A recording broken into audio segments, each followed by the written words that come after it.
Well, hey everyone, and welcome back to our DC Films podcast. This is episode 19, and I know this one has been really anticipated, and I apologize for the delay.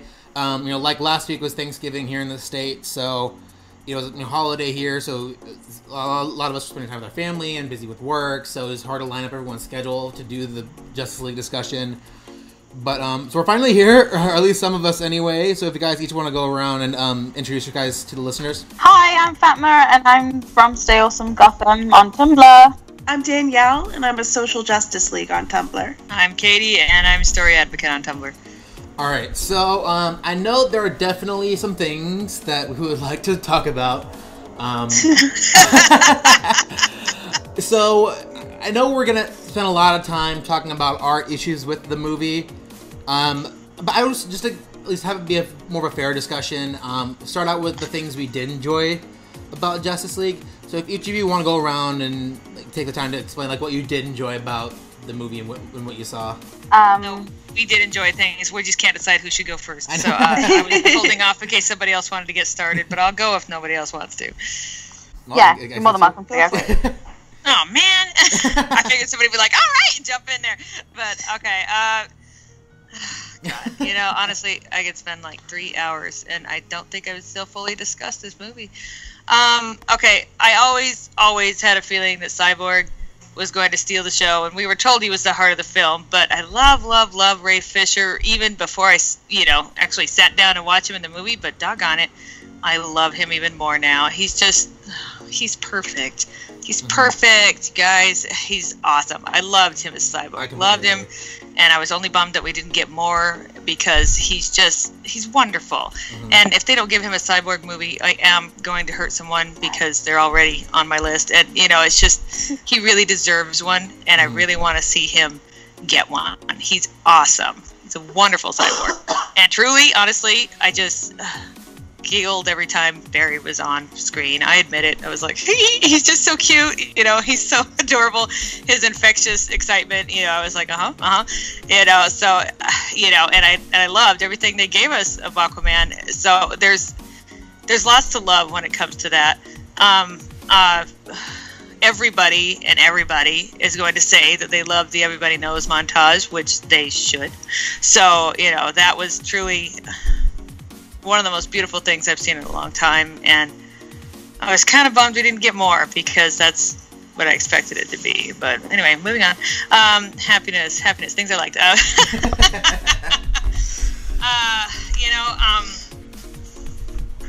I did really, as always, I think everybody can say that, really enjoyed the entire Barry, I'm gonna run around Superman type thing. Oh, that was hands down, I think, my favorite scene in the movie. Everybody and their dog,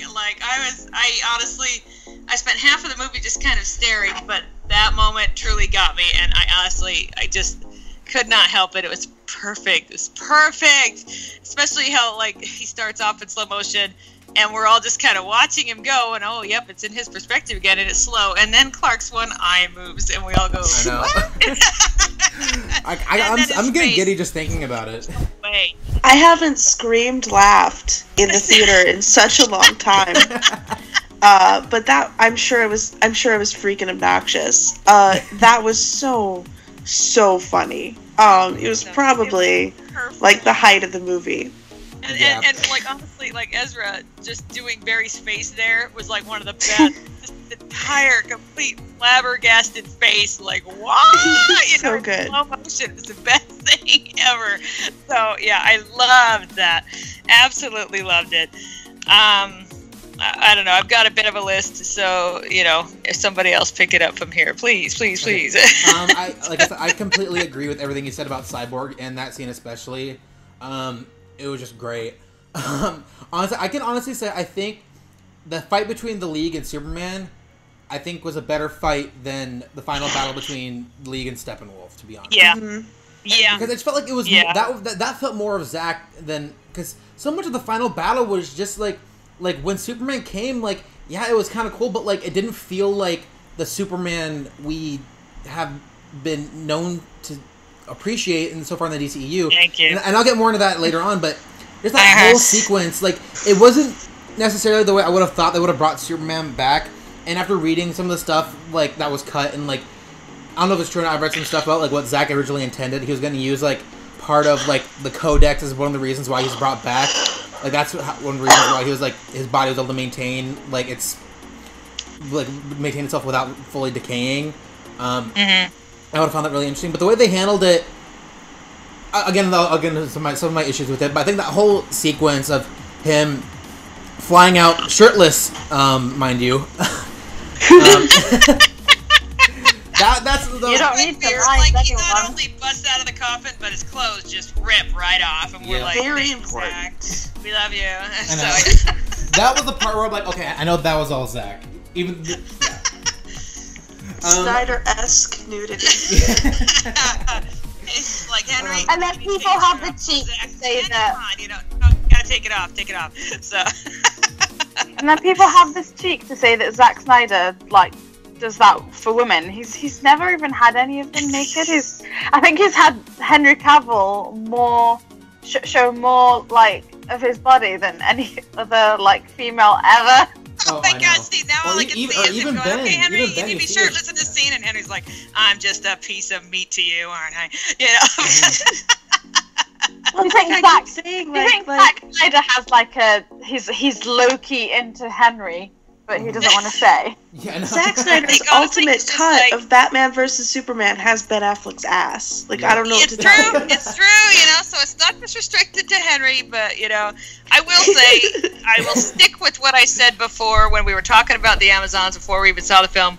Oh, that's the other thing I loved, sorry, Oh, me too. is the fact that I think Zach, because he's got, like, muscles on his muscles, you know, and he loves to work out and stuff like that, really loves to show off other people who have done the same. Yeah. And so the fact that Henry built that body from the ground and none of it was faked, you know, was really just a, hey, look at all the awesome muscles on this guy. Look at him. Ooh, Ben worked out too. Look at all the awesome muscles on this guy. It just seems like he really, really loves to show off when people have done bodybuilding, and I think he feels that needs to be showcased. But Yeah, that's 'cause just I me think- thinking, but it sure seems that way. Wasn't the guy who played Zeus another guy that he was really like, wow, I like He was your huge. bodybuilding? Oh, you're Yeah. right. And That he guy, had, like, whoever played him Zeus, the actor, And he was apparently that huge. lady, Yeah. is that lady Artemis? And then I can't remember the other character. I've seen It the was Ares. picture She was around. really well I think built. Ares I was gotta the other know, like, character. It wow, wasn't- she's got abs that I never dreamed of having. Like, look at all the, look at the muscles. So yeah. Yeah, I love Okay, yeah, I think so. There might be some of that, but yeah, that was the other thing. The Amazons, you That whole guys. sequence So of, like, I really, them playing, like- really enjoyed that scene. Oh, I me will too. say, they were. I Awesome. just love. Honestly, I think what was Hippolyta's other sister's name? Menliope, who was that's her name, right? Gosh, I don't even Diana's remember. other aunt. And that she said, wait, Nick, is that the one that she sent to call the rest of the Yes. Legion or whatever it was? Yeah. Yeah, that's Oh, I can't remember her name, but I know who you're talking Yeah. about. The one that She was. she left earlier. Yeah, she has. Yes. She's a brunette, and Yeah. Yeah, I think honestly, I liked her a lot more this time. I like that we saw more of her in Justice League because easily you could have just, other than Hippolyta, you could have had any other women be Amazons and have it not be a big deal. But Zack made an effort to get so many of the Amazons who were in Wonder Woman to stick around and come back. Yeah. That's why I love that, and especially because I recognize so many of them, and like the one who like name dropped Steppenwolf in the beginning when he arrives. Like, I remember, yeah. I remember Yeah, her she being was there. in Wonder Woman. Yes, yeah, I remember her. I was like, oh, yay, she's back. It was really exciting to see the familiar faces. And I do agree that there's something frustrating when they film a whole group of people in one film, and then they're supposed to be the same group in another film, but you're looking at them going, dude, I don't even recognize any of these people. It's very obvious that they just recast everybody and just brought them in as people and figured that we wouldn't notice. I hate that. So I agree. It was Well, I really, think really they nice had to it- see that continuity. Didn't they have it easy because they finished filming Wonder Woman and then they started with Justice League straight after because wasn't Gal pregnant during Justice League and she had just finished Wonder Woman during Wonder Woman reshoots? Yeah. Because like I think they had it easy in that way because it was still ongoing. Because sometimes actors, i.e., the whole shenanigans that's happened with, you know, our mustache guy Henry Cavill, so. That's why he's had it easy because they were still in that like post production, post acting, whatever it is. I'm not into. I don't know anything about making movies. So it's that was easy. But as soon as the actors leave and are like contractually obligated with other movies, it can get a bit tricky and a bit tough. Maybe that's why other people can't do it. So I think he was lucky in that aspect. But yeah, I agree with your point there. I love that he brought them all back. Me too. And that's the one thing I did miss, though. Like, another one of my favorite moments was when you got the whole like flashback sequence of seeing the Amazons, the Atlanteans, and the humans against Steppenwolf and the Parademons. Yeah, I needed more of that. Finally seeing a Green Lantern in this universe. Granted, it wasn't any known one, but the fact that you saw one nonetheless, I think we all knew like there was gonna be one coming, obviously, because they announced the Green Lantern Corps movie, as well as like they name dropped the lanterns in one of the trailers. But finally seeing one and the way it was shown, and I loved how, because like in the comics, especially in the way like in Jeff Johns' run of Green Lantern, they're drawn a certain way where like the logo kind of like projects off their chest, and Zach included that when they showed the old Green Lantern. I thought that was really cool. Oh, that's cool. I didn't know that. That's neat. Yeah, and I love seeing all the gods, and I wish, because I know this, what's her name? Robin Wright said she was there, and of course her stuff was cut along with a lot of other stuff. Yep. I still love that sequence. A lot of things cut in this movie, guys. Oh yeah. Yeah. So stay positive. Wait, we're talking about positive. Stay positive. Yeah, I was gonna say, let Nick finish his positive. Go, Nick. Go. Sorry. No, it's okay. And also, I loved Diana in this movie. Her kind of finally stepping out and being a leader, and just kind of seeing where her mind space has been since, kind of like walking away from mankind. Because I know Wonder Woman at the end, the movie Wonder Woman, kind of established that it was kind of washed over that line of Batman v Superman of like, oh, I've abandoned mankind from a century of horrors. And Wonder Woman ended on a more positive note without really addressing that issue. But I'm glad that Justice League still carries on with that whole statement of like, oh, I walked away from mankind, and Bruce kind of confronts her about it, and that whole sequence of them in the I think it's the Batcave where or the big hangar in the Batcave or whatever. Yeah. I just loved everything about her except for the one really, really, really, really awful scene of the Flash landing on her chest. That was just... Don't get me started, man. I know, positive. And I love just at the end of the fight with Superman when... I love how Lois is the big gun. Because honestly, I'll admit when Bruce was referring to the big gun, I'm like, I swear to God, I'm so tired of kryptonite at this point. I just assumed it was kryptonite. But to see like Lois come out of the cop car with Alfred, I thought that was amazing. One of the few moments I felt that was like untouched by Joss. Yeah. Because you felt that like I do agree. She needs to be the big gun. Who on Earth would it be? And if they're not out to kill him, then kryptonite's. I agree. That's overused. It needs to be bypassed. And who else? Who else would it be? So yeah, I cannot remember what my husband leaned over and whispered to me when Bruce said something about the big guns. I can't remember, but he whispered something, and it might have been kryptonite. But I was like, no, it's Lois. Mm-hmm. And he was like, oh my gosh, you're right, it's Lois. So when she popped out of the car, he was like, you were right. I was like, okay, I'm so glad I was right, because I was actually scared for a moment. Yeah. It's like, it better be Lois. But you're right, that was a really nice moment. And right there, that moment where, I don't know, where she touches him and then he turns his face into her hair, and I was like, oh, that's my boy right there.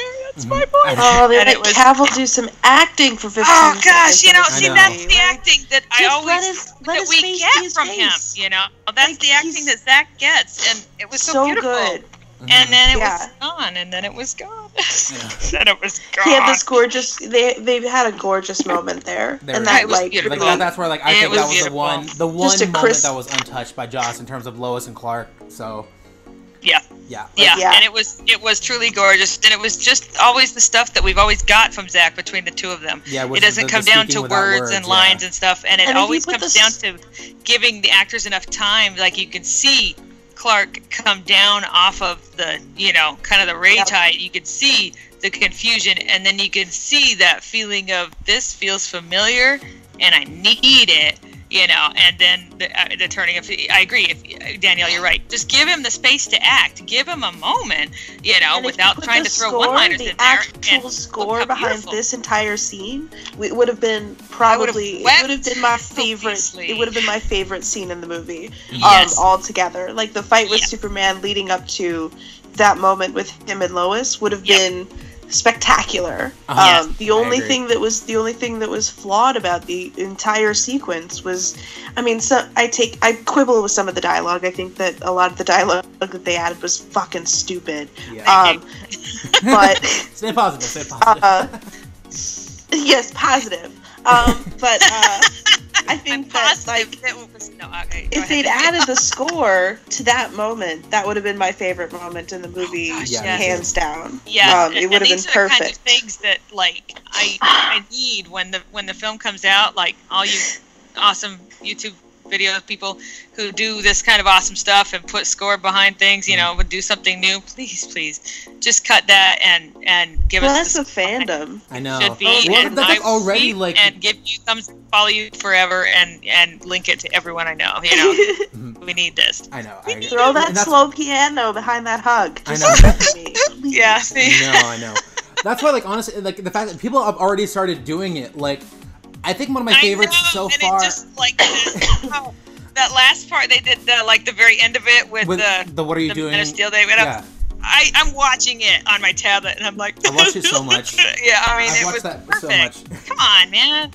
I know, and that's what the simple effect of the score on a movie changes a scene drastically.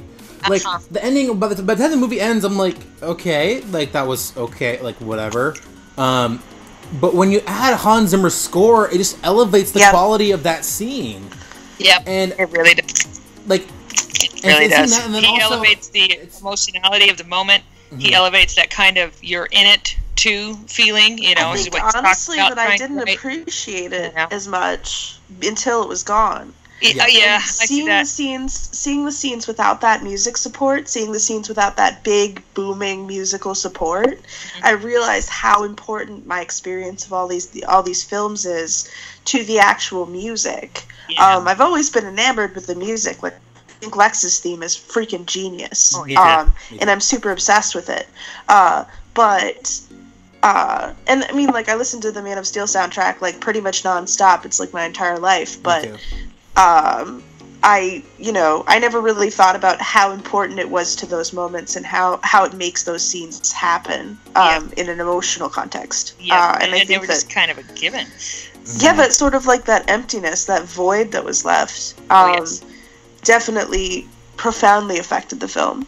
Yes, it made a huge difference. And the fact that over 2 films it was the same and the same people with Hans and keeping the same things and everything, to have the third installment with almost none of that was, you're right, it was just a void. That it really did affect how I viewed it, especially the first time. I know you said that everybody knows it's everyone's favorite scene, but the reason why it's one of my favorites, and obviously I love Aquaman.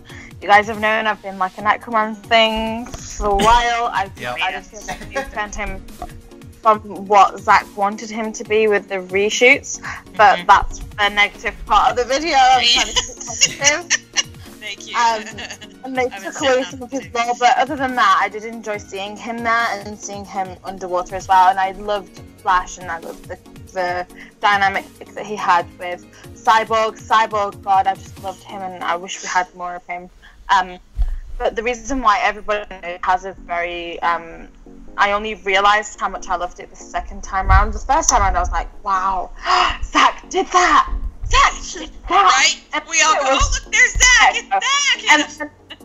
And then when I first watched it, I didn't know about any of like the whole like a quarter of the movie is only Zach's and the rest is just someone else's. But when I first watched it, I was like, oh my god, yeah, we're gonna actually get this. But obviously, anyway, the part where it was the Muslim lady with her son that was being attacked, I just felt that as a Muslim person, it related really well, because I'm like, this actually happens every day. this is a shit that happens in the world, and it was like a mirror, or if anything, it was like an actual, you know, representation of what is happening now and what could happen after we lose Superman. And another thing that I was like, maybe this is trying to, like, you know, show us down the line that maybe that little boy could be Simon Baz later on.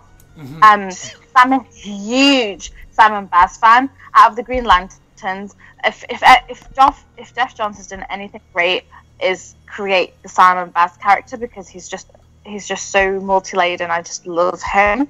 And again, maybe it's because of my background and how I can relate to him. So I was like, ooh, maybe this could be like him late in like 10 years into the DCEU, if we ever get 10 years into the DCEU, that is. but yeah, that scene, I just felt like, whoa, Zach really did that. And she was Muslim as well. It wasn't just like a brown person. So I was like, oh my god, this is like how I would feel if I went out, and especially after post-terrorist attacks. It's like I feel really bad, and I'm so sorry for what's happened, but it's like that constant fear that you're in, regardless of whether it's a terrorist attack, whether it's whatever it is, to be honest with you. So I felt like he really did a good job with that, and that's why that's my favourite scene. And obviously the music and the way it's done. And my god, when the I Tried part came on the second time round watching this movie, I was just like, oh my god, Zach, I just want to give you a hug. I don't know where you are, but if we could all give you a hug, I'm sure you could be a little bit better.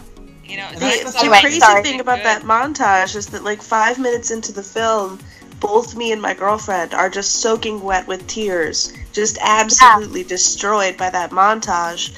And then the entire film, like, you know, the film where freaking Superman comes back to life, we're just totally dry, which was just like the weirdest experience, to like cry 5 minutes into a film and then not really have that emotional effect again for the rest of the movie. Was really, really jarring. It was really confusing. But I think it speaks to how perfect that piece of the film was, and how resonant it was, and how relevant it is to our current, you know, political climate, and where we are, where we kind of all are in our hearts. And I think that it really touched something that I think was worth the entire theatrical experience in the first place. Like, I could have walked out of the theater at the end of that montage and been like, that was worth $11.50, which was weird. It was a weird experience to have, but it definitely, like, it was such high quality. It was such a high quality moment. Yes, it was beautiful. One of the things I've always loved about Zach and this universe is that he's always very, very much been in tune with the climate of our times and made his film reflect that. Marvel rarely ever, sorry to say the M word, but they just don't go there. You know, they spend much more time talking about heroes and stuff. But and I think that's what messes him up, is that it's the cutting edge. Yeah, like he's not ahead of his reflecting time on something that happened a couple days ago, and that happened a couple years ago. He's looking at right this moment, and people don't want to look at right this moment. Because I love that, and it really, I know everybody wants to say grimdark, but that is what, and I've talked to many other people, and I think you guys have said the same, that, you know, in the times we're in right now, they do feel hopeless a lot, and they do feel hard, and it's nice to feel that these guys are in that same climate and can still find hope and do good, and that inspires us. And to so, just like, acknowledge that that's where we are. Exactly, say, like, exactly. This is where we are. This is the reality that we're in. And somebody on even though this is our reality, we can still feel hope. We can still feel we can still pull ourselves back up, you know. And we need to know that it can't be just happy all the time, because what are we going to do if it's not, you know? And so somebody just posted about that, I think it was today or yesterday, about how that moment touched them, you know, and how much they appreciated Zach for putting that in there. And then somebody else said, you know, it's I can't remember how they phrased it, but it was perfect, where they said, you know, but it was also like, this is the moment where, in losing hope, in losing Superman, the world lost its collective mind. That's the point he's making, you know, and it's happening right now. as we speak in the world, and it's like, oh my gosh, that's perfect. You know, it's the point he's trying to tell us. And the only thing that frustrates me so much about this scene is that I feel that somewhere in Zach's original vision, there was supposed to be a follow-up to that. We were supposed to get something somewhere later on in the film that showed us how things might start to get better from that after Superman has returned. And we get nothing. And you can really see the difference in these two directors, because Joss has always talked about being kind of a nihilist and really not believing in God and believing that we're all doomed.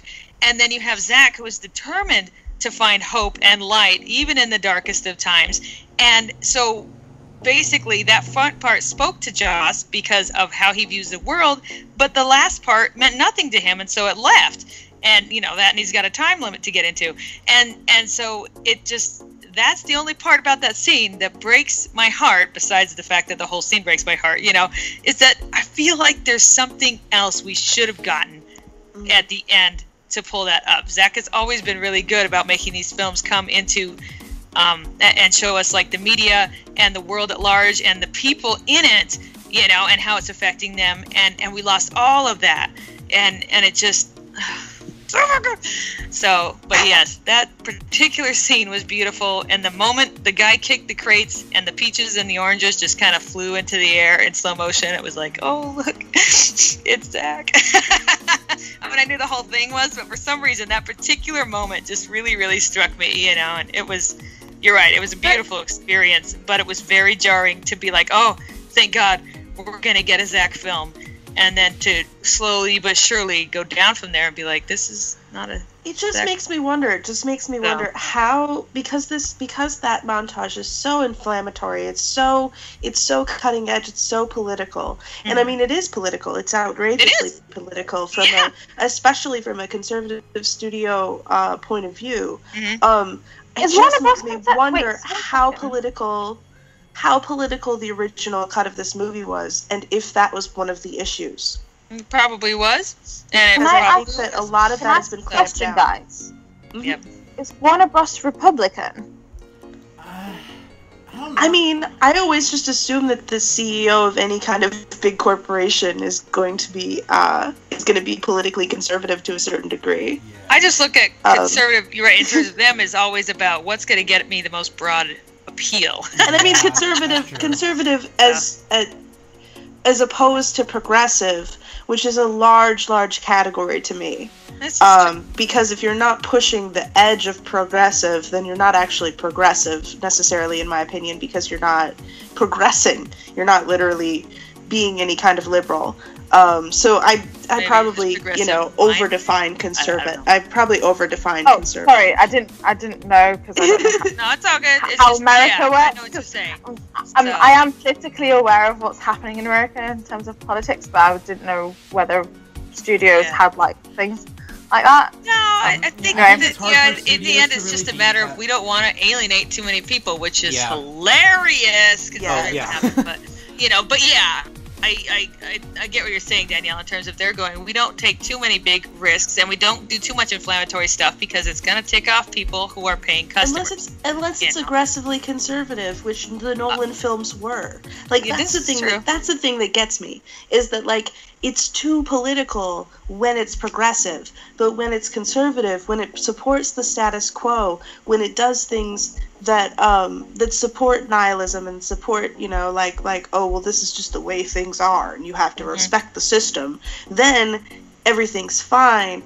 But if you try to subvert that system at all, people get really, really uncomfortable really fast, and that's the condition under which people start boycotting a film. Like, I'm aggressively liberal, and I really enjoy the Nolan films for what they are, but I think that if you took a Nolan film and made it progressive in the way that Nolan films are conservative, I think you'd end up with a lot of people really, really pissed.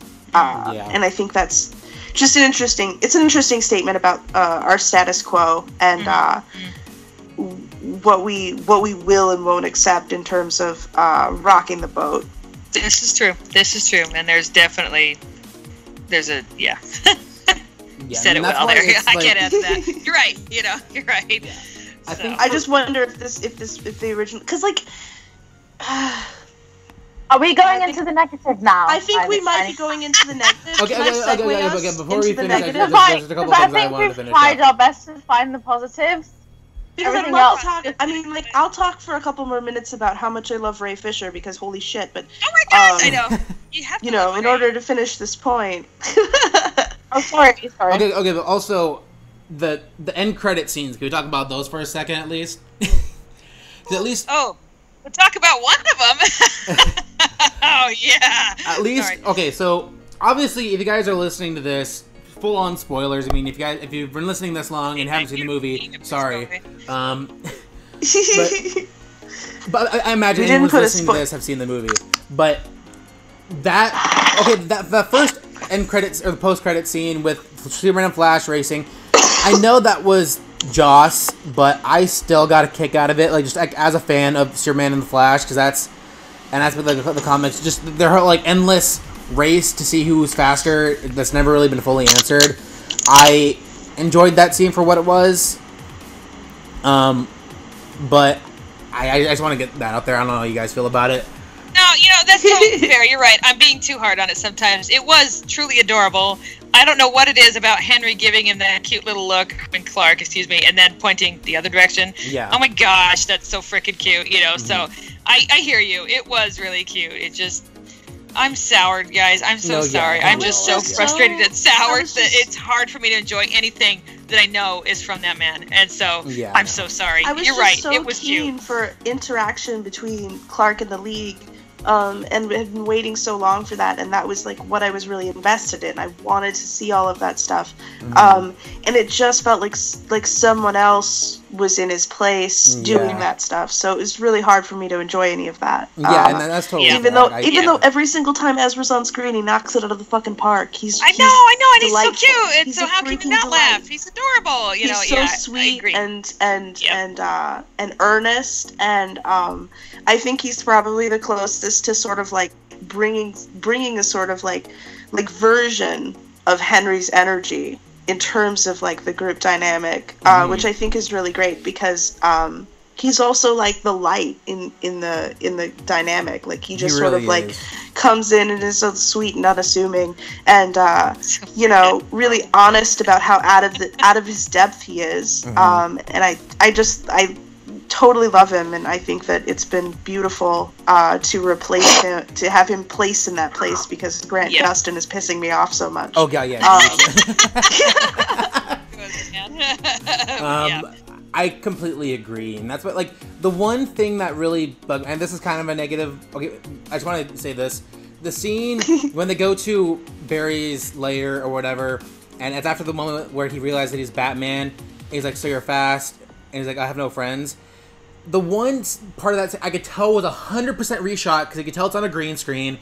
The one where he's talking about his whole issues with brunch, that was, first of all, terribly shot because I could tell it's green screen.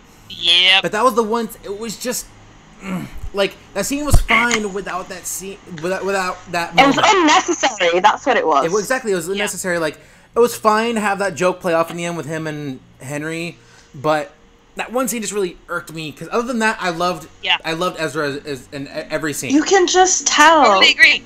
When And Joss is looking at the film and he's thinking this is getting too earnest. And he gets uncomfortable, and then he cuts in a joke. Every single time you can watch it, it's as if Joss watched the original cut of this film, and every time he got uncomfortable with how earnest it was, he put a joke in. And that was one of those moments where Bruce and Barry were like literally having like a very tender moment. And I'm really hurt that they took that moment from Bruce, because I think that he gets totally slaughtered in this movie. I really do.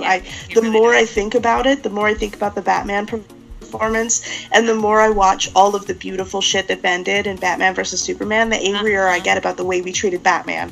Because we know he had a tender moment there, and Joss was made so uncomfortable by how tender this moment was between Bruce and Barry, and it was going to be because Bruce he just loves orphans. Like, I don't know what to tell you. Like, that was always gonna happen, because Barry's this sad little orphan boy, and Bruce was always going to love him very dearly. Yes. It was just going to be a thing that was gonna happen.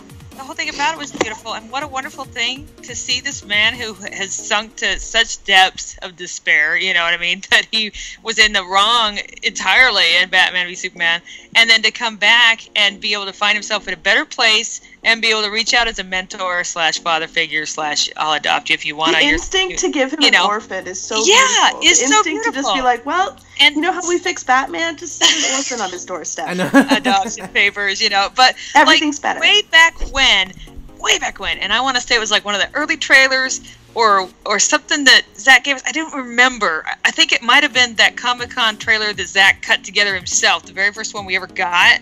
But it showed that scene, and Barry says, you know, yeah, and he says, I'm in. And the line was changed. The lines were changed a little bit, because in the original version, or the way we saw it, that first time Bruce says just like that, and he says, yeah, I need friends, you know, and all Bruce says is great, you know, and you can tell, and his you're right. Face opens up the way that Ben gave that moment. I know, his oh my whole gosh, face it was is so popping, beautiful. and I'm like, you are so cute, you know, you go, Bruce, you go. And that's so, sad.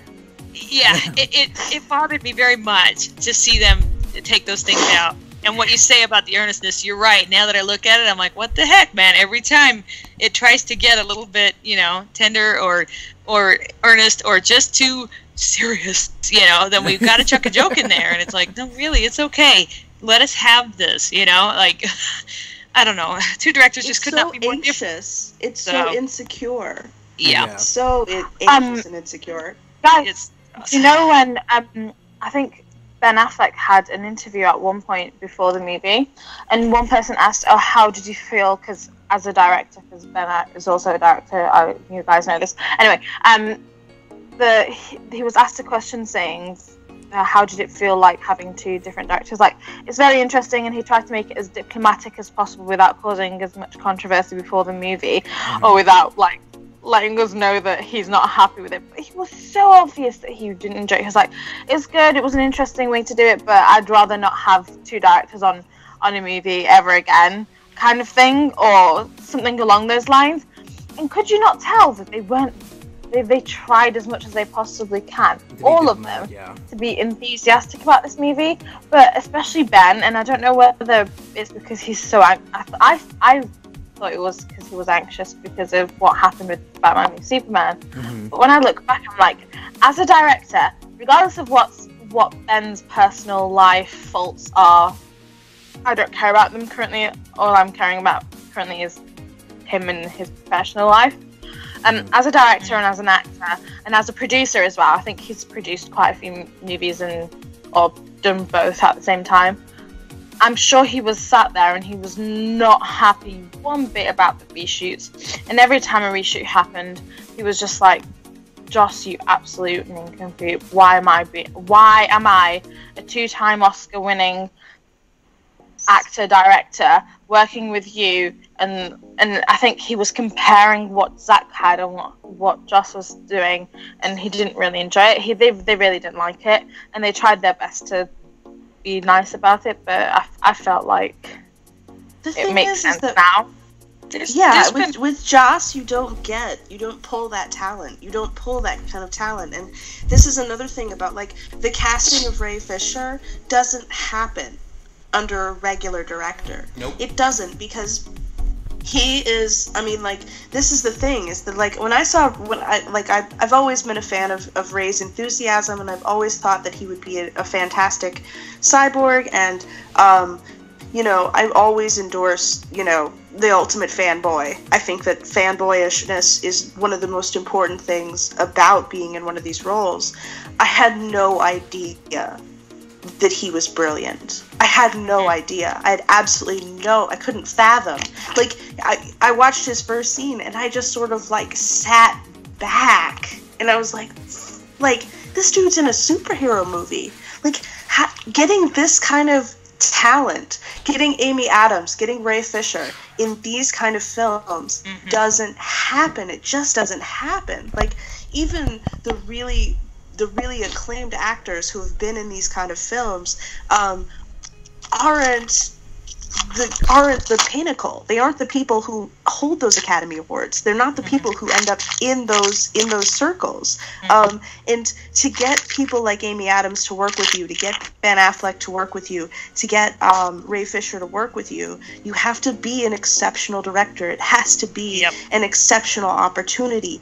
And they've all been robbed of that opportunity. Like, for Adams especially, I felt so bad because it was just like her character was slaughtered, her whole entire scenes were slaughtered. Joss was basically, I mean, like, first of all, couldn't wait to humiliate Lois Lane. Just couldn't wait. You could tell the palpable, like, sort of like disdain he has for that character, but also just that her entire method of getting at this character was disrespected, because everything that Joss put into those scenes was so contrary to the way that Amy has handled this character so far. And she wasn't encouraged to do what she usually does. She was encouraged to basically invent a brand new character on the fly, and I'm sure that was really uncomfortable and really unpleasant. And I can't imagine treating an Academy Award nominated actress that way, unless you just don't have any respect for the art at all.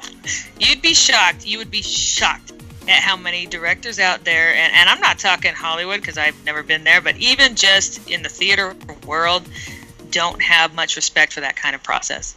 And it's I don't know, shameful, but also just, it's so awful to watch, and it's so awful to be an actor in that position where, like, you're not encouraged or actively helped in any way, shape, or form to be able to dig deeper and get to a really full-dimensional, good character. They just want you to look a certain way, bend a certain way, say it this way. That's all they want. And you could tell that they couldn't give a rat's butt less about an actor's process of getting there. You know, and then there are the other ones who truly love it and truly support it. And I worked with a director who's still one of my favorite men to this day, because he would look at people who were typecast in the same role over and over and over again and go, you know what? Let's shake this up a little bit. I think you've been doing this too long. And he used to direct the old time melodramas and stuff like that. So he'd be like, you've been the villain too much. Let's make you the hero. What? I don't know how to play that. No, you could do this. You know, I mean, he would deliberately shake it up and then give them the support to get through. Okay, so where are we going to go with this character? And and this was a man who was teaching, so he was helping them learn this process, and it was a beautiful thing. And right here you can tell the difference clearly between one who supports the process and one who doesn't. And it doesn't make Joss look good. It doesn't at all. Putting him up next to Zach's process is just, wow. It just becomes so very, very clear which one is superior, at least in my mind. It's just. Do you know what I kind of felt sorry for Joss after Age of Ultron, and the only reason I did, because I thought, oh god, this is the MCU, the people, the higher up of Marvel they made him do the movie like that. They don't have much control and whatnot. And I was like, I still think him like Age of Ultron's shit, and I don't really like. I'm sorry. I wish I was like you guys, and I can sit there and watch a Marvel movie and enjoy it for what it is, but I literally can't. And I've tried. Ultron broke me from the series. Ultron put me on an MCU hiatus. So you don't have to worry about Ultron. What? You didn't like all the stereotypes in Ant-Man? I mean, that movie was fantastic. I can't even say that with straight face. Enjoyed it. I'm sorry. I Hold on. I do. It's just, Pardon? Did you think I was kind of worried you believed me for a second about Ant-Man. My point is, I mean, I respect anyone's right to like Ant-Man. It's just going to make me judge you for a long time afterward. I don't know. I can't control that. Sorry. Like, and this is part of the reason why we're here babbling about these movies for 3 hours plus, is because we enjoy the layers and the depth and the, all the nuances and the difference that it is. And this is where, I'm sorry, we're going straight to negative land. This is where I feel like I can't trust WB anymore. They sold me a movie that they said was Zach's. They promised that it would still be his vision. They promised that the reshoots were minor. They promised, even in all those trailers with all the cut footage, that this was the movie we were getting. And I was excited because I knew that Zach wouldn't be there forever. And it was like, this is okay. I didn't come into this as a comics appreciator like you guys did. I came in because these movies spoke to me, because I loved them, and because they did something for me that other movies don't do.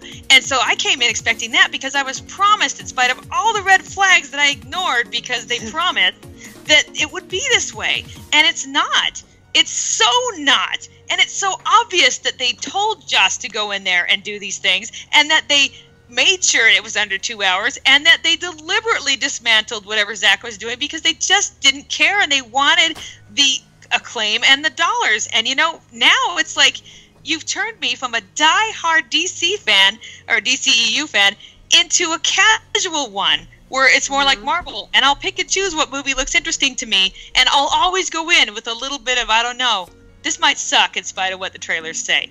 And that, honestly, that kind of grief that has come with this process, that mourning that I spent a week doing, that I know many others have done too, over the death of what this movie should have been, it felt like someone had died. And I truly was like, honestly, Katie, it's just a movie. Stop getting so upset. But it hurt. It hurt a lot. And I'm absolutely at the point where it's like, WB, up yours, screw you, and I don't believe in you anymore. I don't trust you. I defended you, man. And so I'm done. I'm so done with all of this crap. As far as I'm concerned, if they don't make it right, and I don't even guarantee that they will, they won't give us Zach's cut. I'm almost positive, but part of me deeply wishes that they would, And if they don't own up to some of their crap, then I don't trust them anymore. I'll go see Jason's movie because I love Jason. I'll go see Ray's movie because I love Ray. And I'll go see Ezra's movie because I love Ezra. But I'll never expect anything more than the Marvel crap I'm already being given. And this really, I'm so sorry. Wow, I'm on a soapbox. What is this tirade? This has been building for like 2 weeks, and I'm so sorry. But they really, they screwed me over hardcore. And I know I'm not the only one who feels this way, because it breaks my heart to see some of the stories on Tumblr to people who like that it matters even more than to me, that they need this lifeline, and it's just been severed, And so, I'm not. I don't know if you guys know. I'm just like, you know what? I'm done with you guys. I'm astounded at how fast it's just like, wow, and you've just blown everything all to hell. And I honestly don't know that I even care about you anymore. And Anyway. That's how I feel. Sorry. Well, I will admit that, I feel so betrayed. I definitely broke down in tears the night the Junkie was fired. And I think that I've been preparing for this to happen since Junkie was fired. I think that's what made this so awful, is that I should have been, but I ignored the signs, and I convinced myself that it would be okay, and that was a stupid thing, because it just made a greater fall later. So the weirdest thing was that I was relieved. I got out of the movie and I was like, well, it's exciting to not have to feel anything about this franchise anymore. It's exciting that they gave me a really clear end point. It's exciting that they cut me off so completely that I'm totally done. And I don't even have any lingering doubts about it. I'm just sort of like, oh, okay. Well, I guess that's it. Because I don't know. I think that mangling the Superman footage was it's just not so. It's irreparable for me. And I think that unless they were to release what Zach originally shot in terms of the Superman footage, I don't think I'm in for any iteration of this movie. pretty much there. Because you know, I don't know who that guy was that showed up at the end, but that wasn't my Superman. I finally understand what all people have been shouting about and say, "Oh, it's not my Superman." That wasn't mine. You know, that was not the one I spent 2 movies adoring and thinking was so, you know, and truly loving and rooting for, and was waiting to see him come back. He never came back. I don't know who that guy was. Well, and that leaked deleted scene was the most cathartic moment that I've had since Superman died. True. That one leaked deleted scene, I was like, That Zack we was didn't going to even give him. He was going to give him this peaceful moment of happiness. He was going to get there. That. Exactly. He was going to organically get there. He was going to get there in a way that was earned, that was meaningful, that incorporated the people that he loves. I don't necessarily believe the leaked scenes because I think they sound terrible. Like, some honestly, of them don't add up. Some of them sound I would agree really there. bad. Totally agree. I don't believe most of the Kent Farm stuff. It doesn't make sense to me. But that sounds like garbage, but you know, you never know. It might have worked, but and somebody's paraphrasing. He was clearly going to get there with Lois. He was clearly going to get there with someone he loved. He was clearly going to have that cathartic experience, and they were going to let him process those feelings. And he was going to get to a place where he could have that moment, that deleted scene moment that leaked was so freaking beautiful. Yep. Just this soft blink. Sorry. And whoa, Fatma, you haven't seen it? Have you not seen it? Which scene? Which it one? was a really tiny one that came out with Superman the cyborg stuff. Scene that leaked. Yeah. I haven't seen it. I've seen all the cyborg and Flash one. I have it here. I can resend it if you want. Nothing much. You need to watch it. It's beautiful. Martha's truck drives up while he's standing in the field, and it's truly just he's looking backward at Lois, and then he looks forward. That's it. But that's all. Oh, it's Henry it's and it's Clark, and he looks so at peace and happy. It's just like, oh, thank God. And right after there, I can truly picture him putting on the suit again, you know, going to help, doing it in a way that somehow doesn't involve him making little quippy remarks and you know, smiling while he laser faces somebody, you know, you know, and fundamentally the you know, the role I was waiting for that. That's what in the Justice League. This was supposed to be the beautiful finish of a trilogy. I mean, they seem to understand it to a certain degree because literally they have Batman say the League doesn't need Superman, the League needs Clark. But but there's I can't tell how much of that is. Yeah. There's too much exposition dropped in those scenes. It makes me think that they're all Joss rewrites because Zack doesn't typically drop. That's the thing, is that he could write that and then not actually understand how it looks in practice. Because how it looks in practice is not Superman coming in and finally giving them the boost of strength they need to defeat the villain. It's about Clark coming in and boosting morale and making everyone feel super good.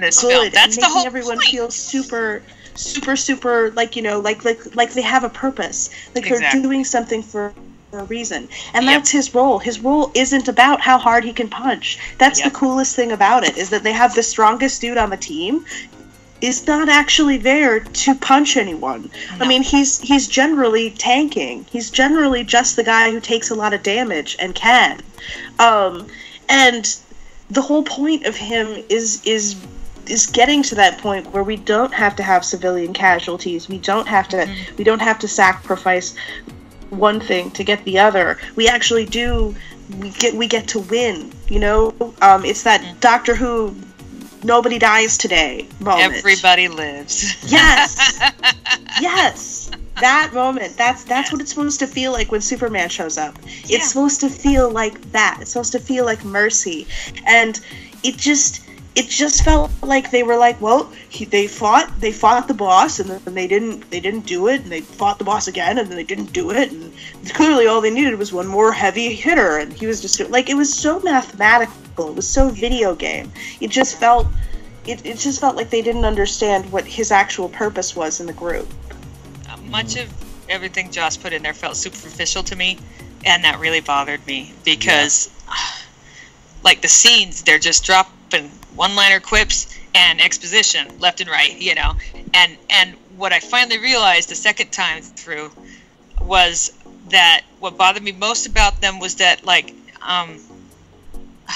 most of the time, like in Man of Steel and Batman v Superman, stuff like that, when people discuss their feelings, they don't just come right out and say it, you know, in order to get it across to the audience. It's usually couched in some kind of realistic dialogue.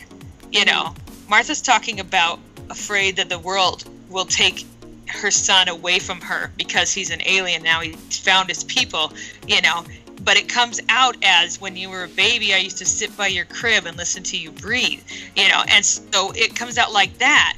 And in a Joss written scene, it would be Martha sitting down and going, well, I'm so glad you found your parents, but I've raised you your whole life, and I love you as much as any mother you could, and I'm just so scared that I'm going to lose you. It would be like that. And it's never been like that. You know, Batman v Superman, when Lois is saying, I don't really know if this is going to work, if you're dropping everything to come and save me every second because you love me and you're Superman, when you should be looking out for the world. I don't know how that works, you know, but all she says is, I just don't know if it's possible for you to love me and be you. You know, this is why half the people who watch it don't understand what's going on. It's because they're not really getting the lines and understanding what's being said in them. They're not getting the subtext. And with Joss, there is no subtext. It's all just written out there. It feels like I'm watching an episode of The Flash again. It's just said right out there, yep, in straight up text. And then the audience goes, yes, okay, I get it. You know, so when Bruce said he's more human than I am in the trailer, I remember being like, wow, I didn't think they'd ever actually say that out loud. That's interesting. But I was okay with it because I was still stupid and thought we were going to get a Zack film. And then when I saw it in the theater, it was like, oh my gosh, it's a Joss scene. Because straight up, he just says it out loud. He's more human than I am. Blah, blah, blah, blah, blah, blah, blah, and gives his whole life and stuff like that. And it means something, and it's beautiful, and yet it's not, because it's not what this has been all this time. The Bruce in Zack's films would have done it, said it in an entirely different way. In a way that later, again, people go, well, he never even admits, you know, and we all are like, what, are you crazy? It's right there, you know, but this is just how Zack has always functioned. This is how he works, and I like it that way. And so it was really, really jarring for me every time it slipped into Joss territory. It was like, it threw me out, and it was impossible to engage in the movie. I sat there most of the time with a snarl on my face, and then I'm pretty sure I mumbled profanity slightly under my breath more out loud when the actual Superman theme came onto the screen. So, well, and what ends up happening is that kind of dialogue undercuts the confidence that Joss has in his actors. And that's what makes it really clear. It makes it really clear that he doesn't think that they can get that across without him saying it aloud. And that's shitty for a bunch of really amazing actors to get together and have a director basically just underestimate them. And say, like, you know, well, like the thing is that, like, one of the coolest things about Cavill's Superman is how much Snyder trusts him. Is how much dialogue is cut. Is how much we could have Superman saying hundreds of things, but he's like, no, let's see what Henry does with this moment. And, like, he doesn't have any dialogue in the scene where his dad dies. He has no dialogue at all. But it's freaking beautiful. It's some of the best acting he's done in his career. I haven't seen him top that performance yet. It's gorgeous. And it's just an example of Zack just trusting him so much that he cuts the sound out. Trusting him so much to say, like, here, like, just look at this actor's face and let them tell you about things. Let them tell you what's happening. You know, let them do the work. And I think that's the difference between egomaniacal directing and writing and really thinking, you know, this is collaboration. This is a collaborative work. We need to work together. How can I make this actor look really good? And I don't think that Joss ever thinks about that. I don't think that Joss ever thinks about that. I think Joss thinks about how he's going to get the moment that he's pictured in his mind's eye. Instead of saying, like, what can this actor do? What can I allow them room to do? You're totally right. And you can tell because... And it's seen in Ben Affleck's scenes because he looks like an idiot. He looks terrible. He looks like he's never acted a day in his life, and we know that he can do. Oh gosh, I felt like he was seriously Ben Affleck underserved. Sitting back in his chair as Batman. He's literally just—it's a gift from BVS. He's just sitting back in his chair as Batman. and it has so much more content than his entire performance in Justice League, that it burns me. I like literally just want to look at it and scream, because it's just like, this is all you need to do. All you need to do is let him do this. That's all you need to do, is just facilitate him doing this amazing thing that he does when he inhabits Batman. And you totally didn't let him. You didn't let him, and he was cramped into that space and made to, you know, sing all sorts of like really cramped dialogue and do all sorts of like really weird things. Like, even like, it's weird, like even like the moment where like he kind of turns the tables and has like that weird exploitative moment between him and Diana where she walks in and he's like, you know, half undressing or whatever. It was still like, it was so unsatisfying, because it was like, it's so composed, dude. It's so composed. Like, I get the joke, I get the visual joke, but I still feel like I'm the butt of it. Even though you've switched the genders on this situation, I still feel like you're like, LOL, isn't it funny we do this with women? Because I still feel like that's the joke, and you haven't done anything interesting. You're just making an ironic sexist joke using, you know, like, LOL, isn't it funny that people find Batman hot? It's not funny. It's not funny. It's not funny that gay men find Batman hot. It's not funny that women find Batman hot. The fact that you kind of think it's funny is what's wrong with you. And like, I can't even enjoy the kind of shit. Like, I can't even enjoy it, because I know exactly what the intent is, and I know that, you know, it's happening with a smirk. I mean, like, when Zach is objectifying his male or sexualizing really his male actors, he's doing it in the most straightforward, earnest way. He's, look at this fucking beautiful body. Like, that's just that's, you know, he's a... Where the audience is like, yes, you're looking. Like, yeah, like, that's the thing, is that he's just saying, like, look at this beautiful body, just look at it. Like, you know, panning lasciviously down Henry Cavill's pecs and abs while he's crawling over Amy Adams is definitely not something that Zach did, you know, for the hell of it, but it's done in an earnest way. It's not done in like he men are sexy. No, men are just sexy. It's an existing idea. Like, the idea of being insecure but the sexiness of men is a homophobic, misogynist idea that Joss thinks is feminist. I think it's just made me crazy for my entire freaking life, and I just had to get that out there, because fuck Joss. I think in some ways it's probably his own insecurity. I'm gonna get on the freak out, but you know, about how he looks and about how he feels about himself. You know, which is just a little bit sad, and you can tell that he doesn't trust his audience either, because he didn't feel that Henry could carry the entire resurrection scene with no dialogue, which I'm almost 99.999% sure that that's how Zach shot it, because immediately we all go, what's wrong with his lip? The minute he starts talking, it's only during the lines of dialogue there that he has the lip. Why would he be lip? So he doesn't trust Henry to carry it, even though Zach has already filmed it that way, which speaks of his discomfort, and he doesn't trust the audience to go with it because there's no dialogue. There's got to be a line there. So he's got to make sure to put in some lines, you know, and it just, all the cutting did was make me go, what the heck was this supposed to be originally? Why is this being cut up so badly? The ending, like 90% of Henry's footage has been redone. I knew that the minute I left this theater. It was like, what in the heck? Like, I saw almost nothing of Zach's Superman. Where is it? I know he's in this film. I know he's in Zach's original version. What was different about the ending that almost the entirety of it that was Superman's was reshot, right, that we get, and instead we get something else?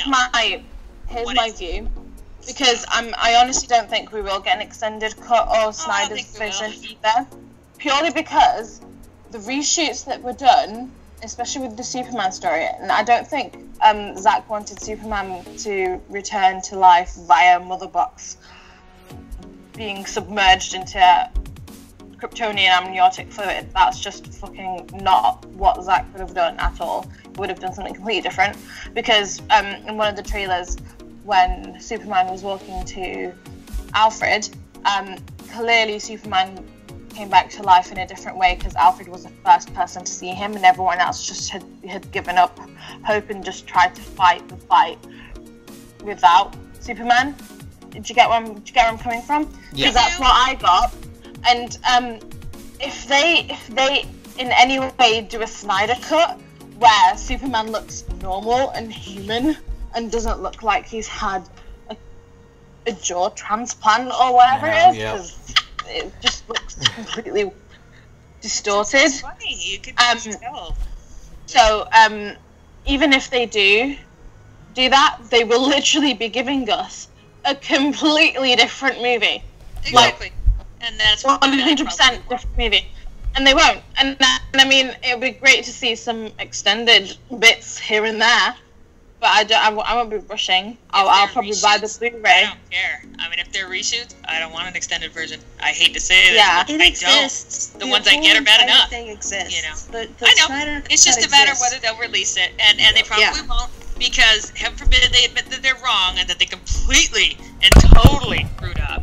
You know, and heaven forbid History that they always repeats itself, and I would bet that 15 to 20 years down the line we will see this movie. Yes, but I don't want to wait. It's just that it's going to take them 15 to 20 years to swallow their pride, and by then we're all going to be off the franchise, and that's what really sucks about it. Is they're shooting themselves in the foot, and they have heads are going to roll about this Justice League thing for sure, for absolute sure. Warner Brothers is in upheaval right now. They are panicking. Lots of people are going to be held responsible for and this, lose their jobs, if not one They specific screwed the person. Man. They blinked. They were looking in the eye. They had the moment of decision, and they blinked. Because if they hadn't panicked and redone all this and just kept it the way it was, I completely confirm it may not have been an amazing bestseller. It may have gotten a crappy Rotten Tomatoes score again. It may have gotten, oh my gosh, this is doomed. We hate it because it's Zack, and the world doesn't seem to respond well to that. But it would have kept us diehards there, and it would have cost $100 million. Just turn and say, Zack, thank you for everything. We're going to go in a different direction now that this is established, and off we go on our merry way, and you just do what you want to do. And he just said, "Okay," because he pretty much already has, and then they could have moved in whatever direction they wanted to. But people are arguing that the declining box office is because of people who didn't like Batman vs Superman, but I think that's honestly bullshit. Oh my god, I'm laughing so hard. No, the whole half 6 of Batman vs six Superman times, and it's like there's no way. See, there's no way with this film I think that I'm going to be half of spending Batman vs every Superman's last dollar I have box and office every minute is I think half of Batman vs Superman's box office is controversy. That's the thing that they don't understand. Is all of this controversy makes people go, "Ooh, maybe I should see it for myself to see what's actually happening." So I can this is so decide weird. Zack's ongoing divisiveness and the argument that he creates makes money for this studio, and that's what they aren't getting. They're just looking at the critical reaction and saying the critical reaction is undercutting our box office numbers. But nothing is more poison to your box office numbers than to alienate everyone. And that's what you did. You turned out a shitty movie, and you expected the fans to swallow it because the fans are the fans, and you didn't understand the fans on a fundamental level, and you pretty much screwed over every single market, including the controversy market. That's the thing, is that if all the critics are like, "Oh yeah, well, it's a pretty good movie," who's gonna go fucking see that because of the controversy? No one. No one's even gonna see, lukewarm reviews don't do anything for you. Honestly, I think the bad reviews were better for our box office numbers than the good than lukewarm reviews would have been. Yep, I can see that. And that's the thing. Is if we would have released the Zack Snyder cut and they would have all been like, "Oh, this is just another garbage classic Snyder movie." Snyder crap. Yeah, I can see it now. People would still go see the movie. People would still go see it because they'd be like, "Oh, well, what does Snyder crap look like? I'm really interested." Curiosity is all that you need. Or you get the ones, and I've seen them out there that are like, "Well, his movies are crap, but boy, his cinematography sure good. I'll go see it for that." This movie, the reshoots had none of that, and it just for us diehards, I'm not saying that we made a huge difference in BVS's box office because we're only so many and stuff like that, but I do know that I drove back 9 times to see that thing in the theater because Same. I loved it so much. I spent money that I barely had and make time a big difference. that I barely have. It took up all of my time because every time I had the time and the ability, boom, I was there because I loved it. You know, the minute it came to the cheaper theater, months later, I'm like, turn to my kid, I'm like, let's go see it. She's like, okay, you know, and off we go because I loved it that much. This one, I could barely stomach 3 times. That's the thing. And by the third time, it did make a difference because my kids enjoyed it in their superficial, you know, childlike way because they're kids and they don't know any better and they don't have the background I do. So I was like, that's cool. I'm glad you're enjoying it, but I can't sit through this again. You know, so they have very much taken money away from themselves by alienating the fans who have been here since day one because they believed in what they were doing. You know, and so yeah. You lost my money. You lost my 9 times. I thought for sure I'd be going to see this thing a million times. And they're experiencing box office numbers that are lower than they have been so far in the DCEU. Yep. And that speaks to something. That means that the people who they had are gone. The people that they had are not interested. The people that they had are not going to see this movie 8 or 9 times. And that makes a huge difference in the box office, and they didn't realize that. And that's what makes them a shitty company. Like, that was just a bad business decision. Because they basically were like, well, we should just alienate what we currently have and see if we can go for, like, what were they going for? The straight white male? Like, I don't know who they were trying to please. They were going for nostalgia. Everything about the reshoots was nostalgic. You know, Can I just say the Superman music, something else? Batman music, the frickin' sorry, I'm just gonna say this: the Superman that showed up at the end was the one from the Saturday morning cartoons that I never cared much about as a kid. You know, I'll be honest, I just never really got Superman until these films. You know, I didn't give a crap. So not even Superman the animated series, but the Justice League Superman, who never ever had a personality. Yeah. Sorry, Fatma, go ahead. It's just like talking about the fans that were lost. I find it hypocritical, or not hypocritical. I don't know the word for it exactly, but it's when Batman v Superman went wrong, but it was doing well in the box office, and they had the follow-up interviews after the reviews came out, but it was still doing really well in the box office, and it was breaking some records here and there. They were saying, oh, this movie's for the fans, we're here for the fans, as long as the fans are happy, we're all happy. And then turn around with this movie, and it's just like, you absolute... liars and hypocrites? No, you're right. No, I was going to say a bit stronger word. I was like, you're absolute head, you know, that word, and then heads. Because, like, personally, I've been rooting for you guys. Even Warner Bros. Any movie that's not doing Warner Brothers, any movie that's not been doing particularly well, that seems really fun, I will go out of my way to watch it, to keep Warner Brothers doing well, because if they're doing well, they'll put more money into my movies, my kids, my people, my everything. So.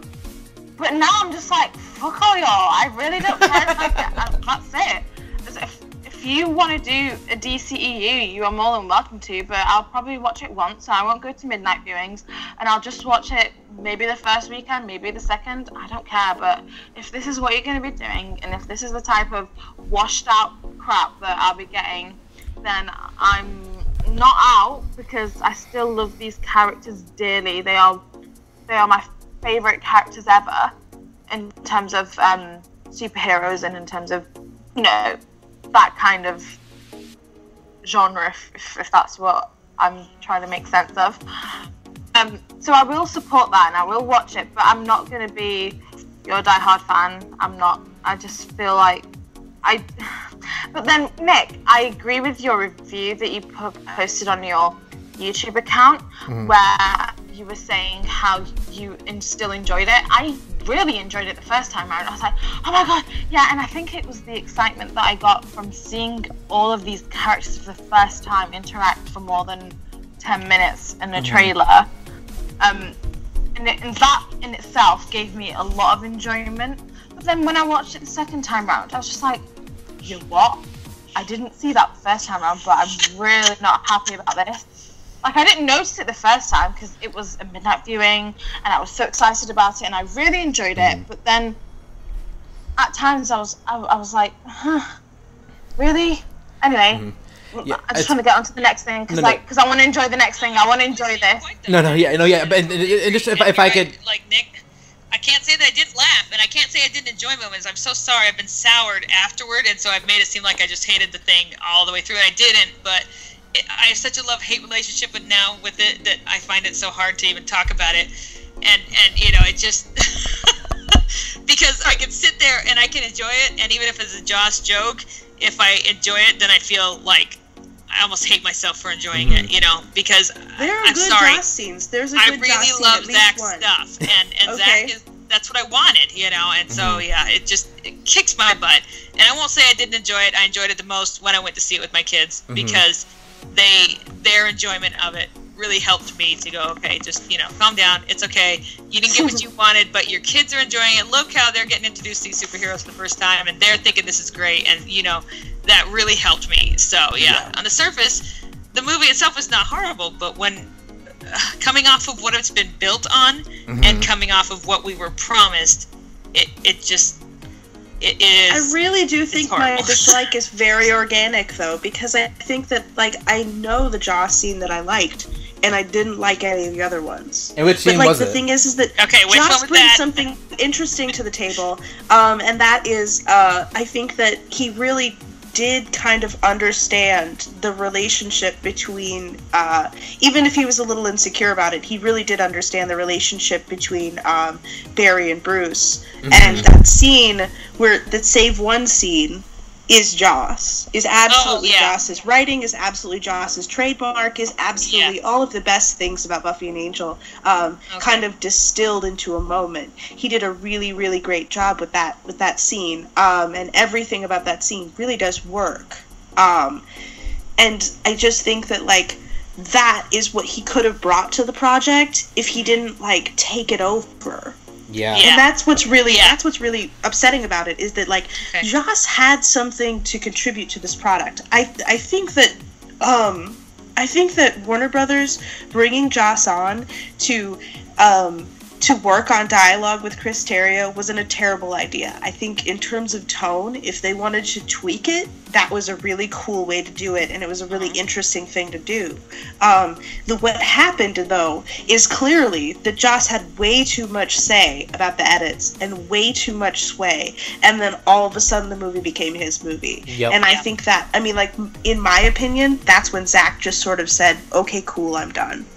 And that is, I mean, it's so upsetting because it's exactly the narrative that Joss told about Age of Ultron. It's exactly the narrative that he told about it. He said, you know, like, I just got so tired of fighting the studio, and then finally I was just like, whatever.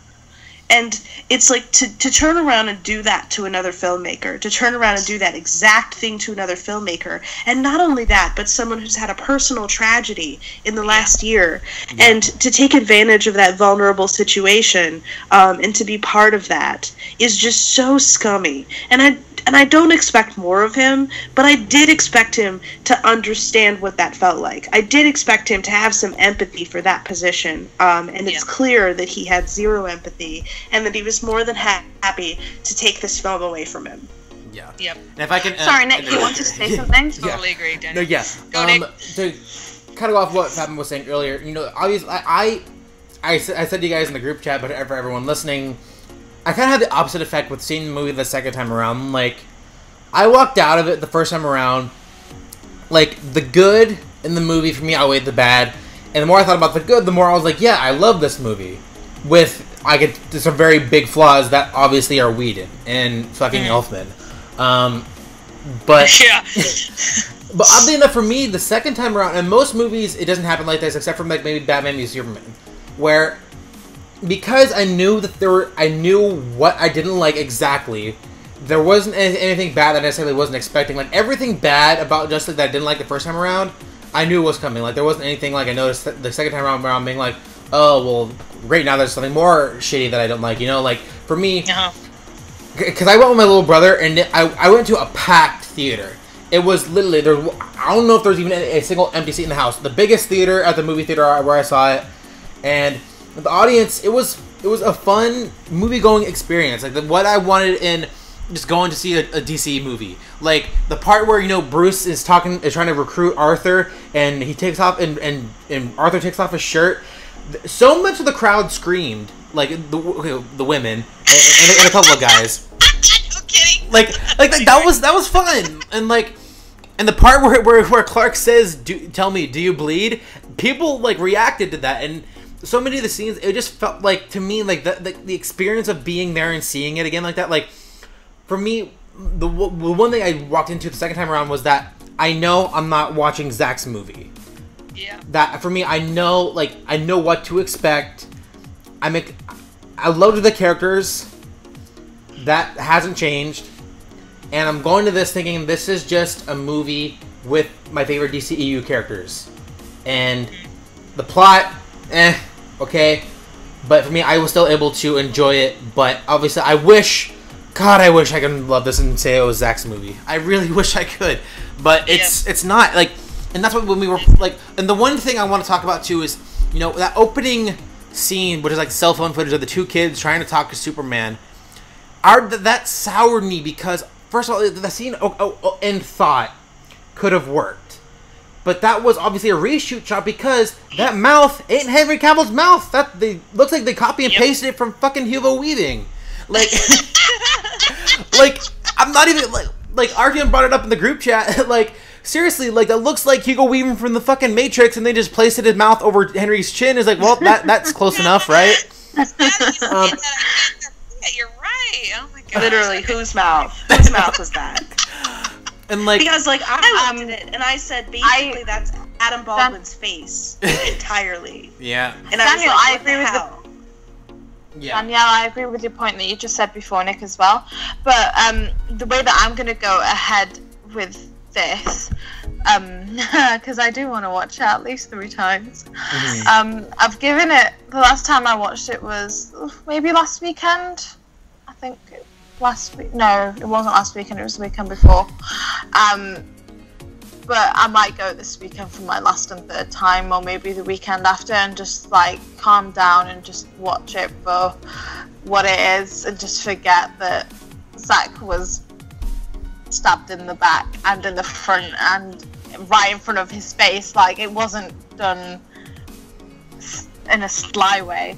So I don't know. Just I'm totally with you. I feel so sad. I'm so sad. No, I know, guys. and that's why, for me, that first weekend, after we all saw it, I just felt this gray cloud come over the entire fandom. It's a shitty feeling considering how much we've been through as a fan. Up until Justice League, I would say Suicide Squad is the most divisive film in the fandom, and even then, it's not all that divisive because there's still stuff that we all talk about from Suicide Squad. Yeah. It's not like we're looking at that movie expecting it. Yes, I expected it to be better than it was, but at the same time, I still find enjoyment in it, and at the end of the day, I still know it's mostly David Ayer's movie. But I could tell Warner Brothers interfered with that one too, because Warner Brothers was afraid of the going too dark because. There are statements made from the creator of El Diablo, who was on set and was there for part of the production. What he saw was a much darker movie than what they got, and test audiences hated the dark version that they got. So that's where WB was like, oh, we need to make everything funny. And WB went in with that mentality. The first opportunity they had with getting rid of Zack, they did. And they did the shittiest fucking thing in the world and taking advantage of a man who lost his daughter. And the biggest F you to Zack Snyder and his family... They don't even dedicate the movie to his daughter. How fucking shitty is that of them? To not even acknowledge it in any way whatsoever. Not even at the end of the fucking credits. Yes, it was cool seeing, the Deathstroke scene and all that stuff. That was great. I was still expecting in honor of Autumn Snyder at some fucking point.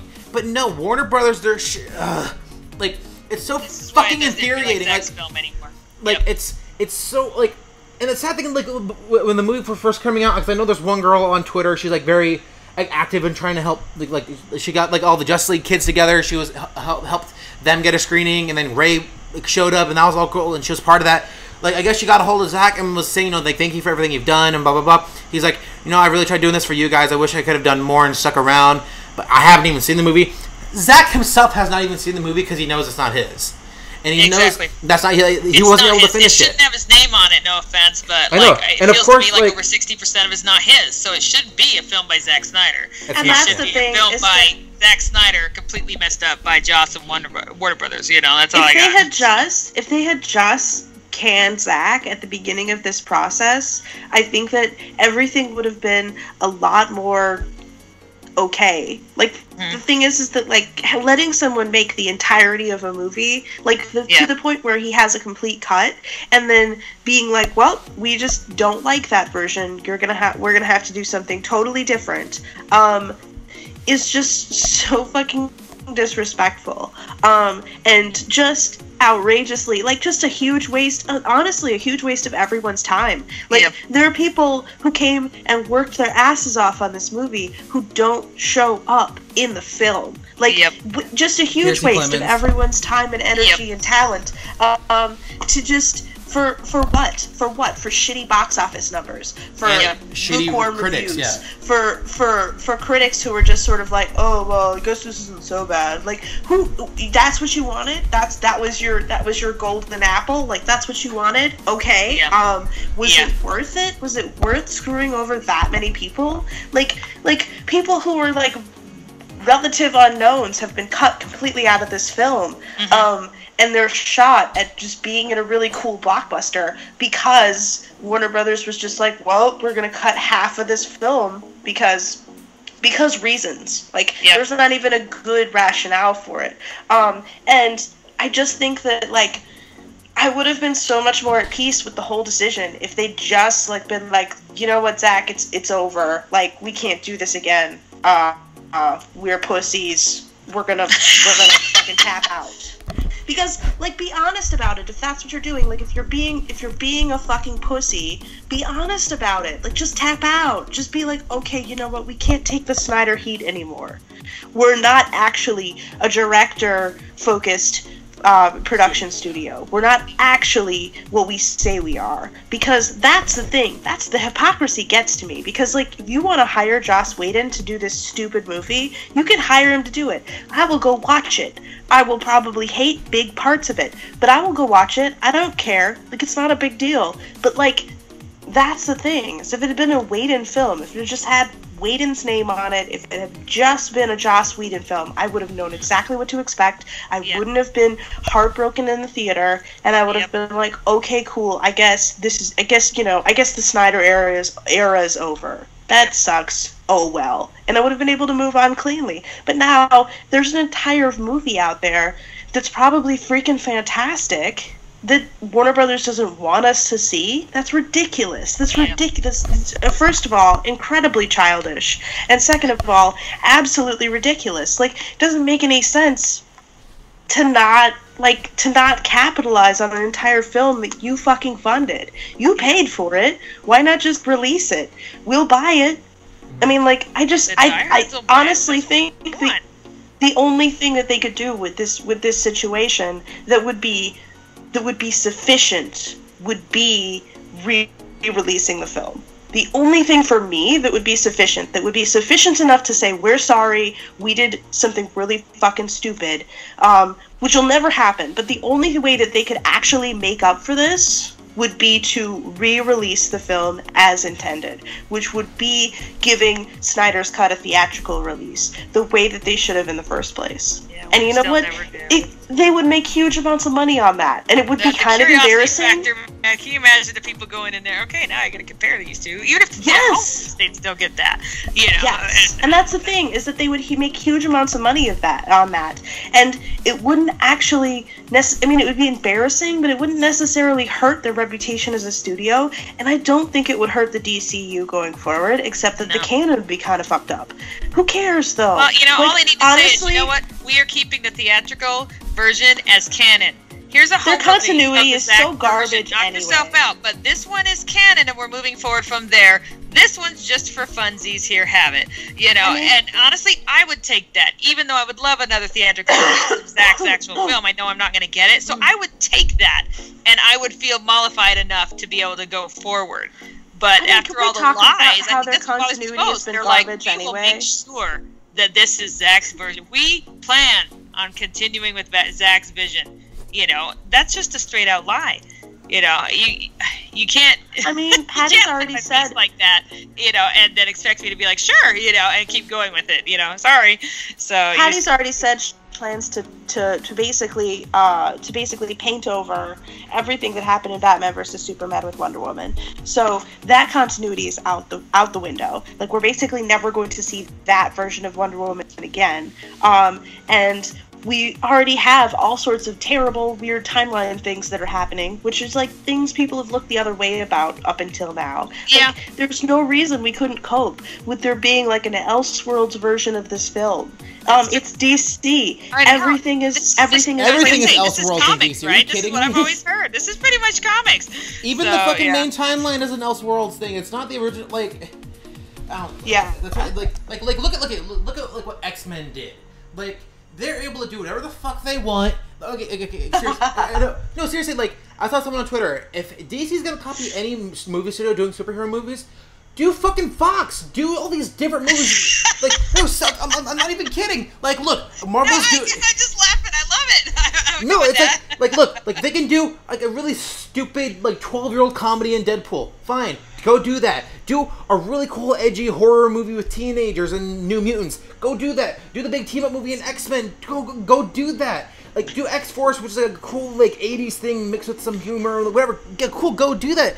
Don't do the same generic-ass shit that Marvel's been doing, especially when you get a director as terrible as Joss to do these scenes where... I'm gonna list off some scenes that I think of his were really fucking terrible. The first scene that really bugged the shit out of me was that scene between Lois and Martha, which could have been a really emotional and really developed scene. And what does Joss do? Make a thirsty fucking joke.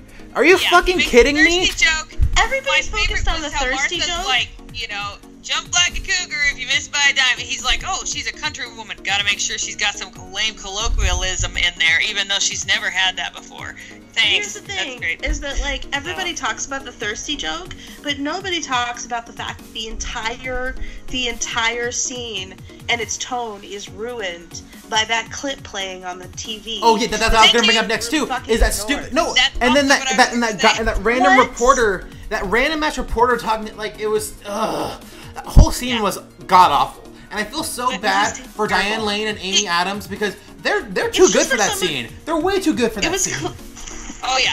It was just clearly shot by someone who hates Superman. And also, that's the thing that makes me so mad about it, is that you can't put Joss Whedon on a story with Superman in it. I'm sorry, that's just the rules. Because he hates Superman. He's on record hating Superman. If anyone has seen Dr. Horrible sing-along blog, it's basically a story about how much he hates Superman.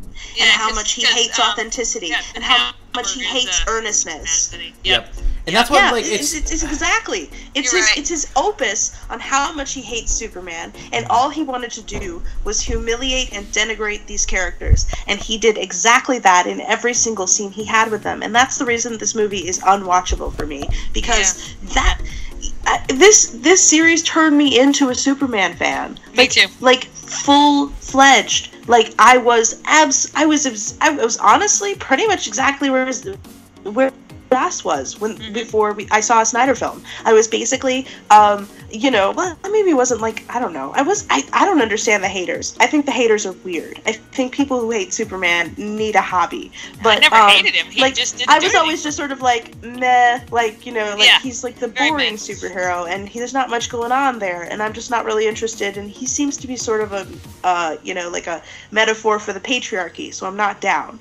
And this reinterpretation has been everything for me, and really it's not even a reinterpretation, it's just elucidating what's actually already there in the comics, what's actually already on the page, and Joss has so much disrespect for that, and so callous about that, and he hates it just seems like he writes these scenes like he hates the characters. Yep. He writes the scene like he hates Martha. He writes scenes primarily like he hates Lois Lane. I think he hates Lois Lane more than he hates Superman, quite honestly. He doesn't like Wonder Woman much either. the kind of content that he gave them. I mean, like, the thing is that, like, for me, the Trinity is totally mangled. And that's the thing that's really hard, is that Aquaman was amazing. Cyborg was amazing.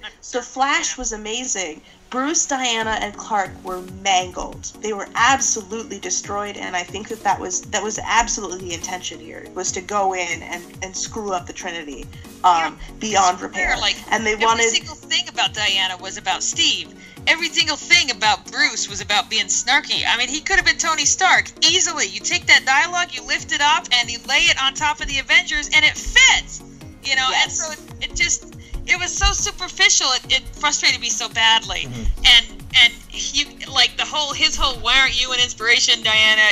Speech, stuff like that should have been moving and interesting. And yet all I could do was think about the Wonder Woman script that he's already written, and how Steve tells her that she's just an effing tourist. And I'm like, this is it. This is exactly what he thinks of her. Like, but this is the thing, is that Batman should never ever have room to fucking say that to her, because she's not Superman. And if you don't understand that at a basic level, and this is the thing that's pissing me off, is because we have all these fans in the fandom who want to conflate Superman and Wonder Woman, and it's just not possible. We're talking about two completely different characters. Wonder Woman will never serve the purpose that Clark does, and that's okay. And Clark will never really be the kind of person that Diana is, and that's okay. And they're two completely different people. That lack of overlap is what makes both of those characters necessary. And for these people, all they see when they look at Wonder Woman is Superman with boobs, and it pisses me off, because it's like she's so much more than that. She's so much more interesting, and she's got her own shit going on. And the fact that you just don't know anything about Superman and you don't know anything about Wonder Woman just makes you like, well, then we have Superman and we have the Lady Superman, and it's like, fuck you. Like, honestly, like, fuck you. Like, that's so that's so reductive, and it's so bullshit, and it's so sexist. Okay, can I interject here real quick? Okay, there's someone like fairly new to the fandom that I noticed, like, she posts her own gifs and stuff of Wonder Woman and stuff all the time. So I started following her like right after the Wonder Woman movie came out. After the movie, she came out and said she was angry that Wonder Woman put up more of a fight against Superman when he came back to life, because supposedly in canon she's stronger than he is. And I'm like, okay. She's not. Sorry, baby. She's not. Okay, and you guys may or may not know who I'm talking about, so I'm not gonna name who it is. But no, and then just posting an example. Sorry. No, there's just this. What did she say? No, she's just saying how, like, she was angry, and then she posted it like, oh, it was because of Zach that he did that scene. No, because she was mad that Diana didn't put up more of a fight against Superman when he first came back. Okay, first of all, I remember that. I remember that post. Yeah, I've been in fights about this for a week now. No, and I literally just unfollowed her. I think it was like either earlier today or last night, because I can't even remember what exactly she. Oh yeah, she was mad because when she was trying to tell Clark to remember who he was, and he didn't, she's like, oh, well, Superman's weakness to magic, so that was so stupid because you're overplaying Superman's importance and Wonder Woman and blah, blah, blah, blah. Okay, first of all, these movies have not established that Superman has weakness to magic. They have not. You can say in the comics he does, that's fine. In these movies, if you're going to talk about canon, they have not established that. So first of all, throw that argument out the window. And secondly, that scene it's not about Wonder Woman being fucking stronger than Superman. It's not. It's her trying to talk him down as a person when she says, Kal-El, the last son of Krypton, remember who you are. That's Diana fucking Prince right there. That is Wonder Woman. Wonder Woman is not about Diana kicking Prince Superman's ass. Down and say, please don't make me do this, because she really doesn't want to go hard on him. She doesn't want to beat the absolute crap out of him. She wants to bring it back to himself. It's also like a situation where she's biffing it. Like, here's the thing. Like, this is not Diana's fault that she's not the person who brings him around. It's not Diana's fault. But the fact is that here, and this is the thing that has been pissing me off about the fandom at large, to be totally honest, is these people are strangers. These people don't fucking know Clark Kent. They don't know him. They don't know who he is. Batman's obsessed with him, but he really doesn't fucking know Clark. He doesn't know Clark. So he's surrounded by a bunch of strangers, and Diana takes a shot, and she calls him by the wrong name. She calls him by the name he doesn't identify with. She calls him by the name that's unfamiliar to him. And it's obviously not going to work. And it's the reason it didn't work. And it's the reason that he could break the Lasso's influence. Because Diana doesn't fucking know him. Diana doesn't know him. It's fine that she doesn't. And it's a really good shot. And honestly, it's really super pure to her. Because for her, her origins are really important to her. And for him, his experience, if we're talking about this as an immigrant narrative, his diaspora is totally different. Exactly. He has an assimilating experience. He has completely adopted human culture. He is Clark Kent. That's who he is. For her, that's a really hard thing for her to understand. She doesn't have the capacity to understand that because it doesn't relate to her experience. This is absolutely pure. It's absolutely the way she would approach this problem, but it's the wrong approach. It didn't work, and that's fine. Like it was a really interesting character moment, and it was super pure to her character. Perfectly in keeping with the character. That makes complete and utter sense. It's like, oh, of course she'd do that. That makes total sense, and it doesn't make her wrong. It just makes her Diana with her own perspective and her own, mind. I mean, and nobody's talking about the fact that literally she's the only person who says, "Hey, maybe you shouldn't be an asshole," and let Clark rest in peace, which is actually a good point, and the point that she should have brought up. And then at the end of the movie, we literally let Batman rub her nose in it, and we literally let Batman tell her she was wrong. And I was so angry. Smile after he does too. Oh, fuck that shit! Fuck that shit! I just lost it. Yeah. Oh, I was so mad. So mad. And also, like, if you want to talk about misogyny in this movie, I have a fucking laundry list. But don't start with Superman, don't start with Diana doesn't cave fucking Superman's head in for no reason. Please don't start with that, because that's fucking ridiculous. I mean, I'm literally, if you go through my feed right now, I'm in an argument with like 4 people about this exact thing. Regardless of whether you understand these characters or not, I mean, he has literally just been risen from death. For real. Do you think that Wonder Woman will actually want to legit have a fight with him and legit want to beat him down and just break him? No, because he's fucking woke up from death. It's not trying to view him as a good person. You know what I mean? She remembers fighting alongside him. This is, her wanting another good person to realize who he is. This is not her going, well, time to open a can of whoop ass and prove that I'm a real woman. It's just he's not. A victim of what they're currently doing. If anything, she probably feels a little bit of remorse, because I think that the reasons that they resurrected Superman were fucking stupid. Yep. And they were stupid. They were offensive. They were selfish. Disrespectful. And Diana knows this. She literally speaks to it. She's the only one in the movie. I mean, if the Flash talks about it, while he's fucking digging Clark up, so clearly doesn't matter. That scene. Okay, I just want to talk about that. Sorry to interrupt, but that scene was so fucking disrespectful. And my biggest problem with that, one of my biggest problems with that scene, there's no they don't first ever ask Martha or Lois if that's okay. Yeah. That's also, they have to squeeze in a weird racial moment. Yeah, and that whole weird racial thing, that was weird. Okay, that was honestly, even my fiance looked at me and was like, that was really, it really made me uncomfortable. Like, why would you do that? There's so many points in the movie that it was Yeah, there's so many points in the movie where my fiance and I kept looking at each other and we're like, are you fucking serious that they did that? And it was all shit that Joss did. So that's why, for me, for anyone who says, oh, Joss Whedon is a superior director, seriously, go fuck yourself. Seriously, if you think that shit of them digging up a grave and just laughing about it and Flash making some weird racial joke is okay, no, that's not fucking okay. As a fan of Superman, well, it's this undermines the whole purpose of the fucking movie. Are you trying to sell us heroes or not? That's the question, because here's the thing. Joss Whedon doesn't have to make the movie I want, but he does have to go by the precepts of the movie that he's been prescribed. And the movie what he was meant to do in this film was to establish a group of heroes. If he can't even figure out how to make pure, Snow White, sweet, wonderful, earnest-faced, magical DC heroes, into heroes, then he shouldn't be employed in this genre. He just shouldn't. Like, if he really can't figure out how that works, and that's the thing, is that, like, there's nothing heroic about what they did with Clark. There's nothing heroic. It was weird. It was desperate.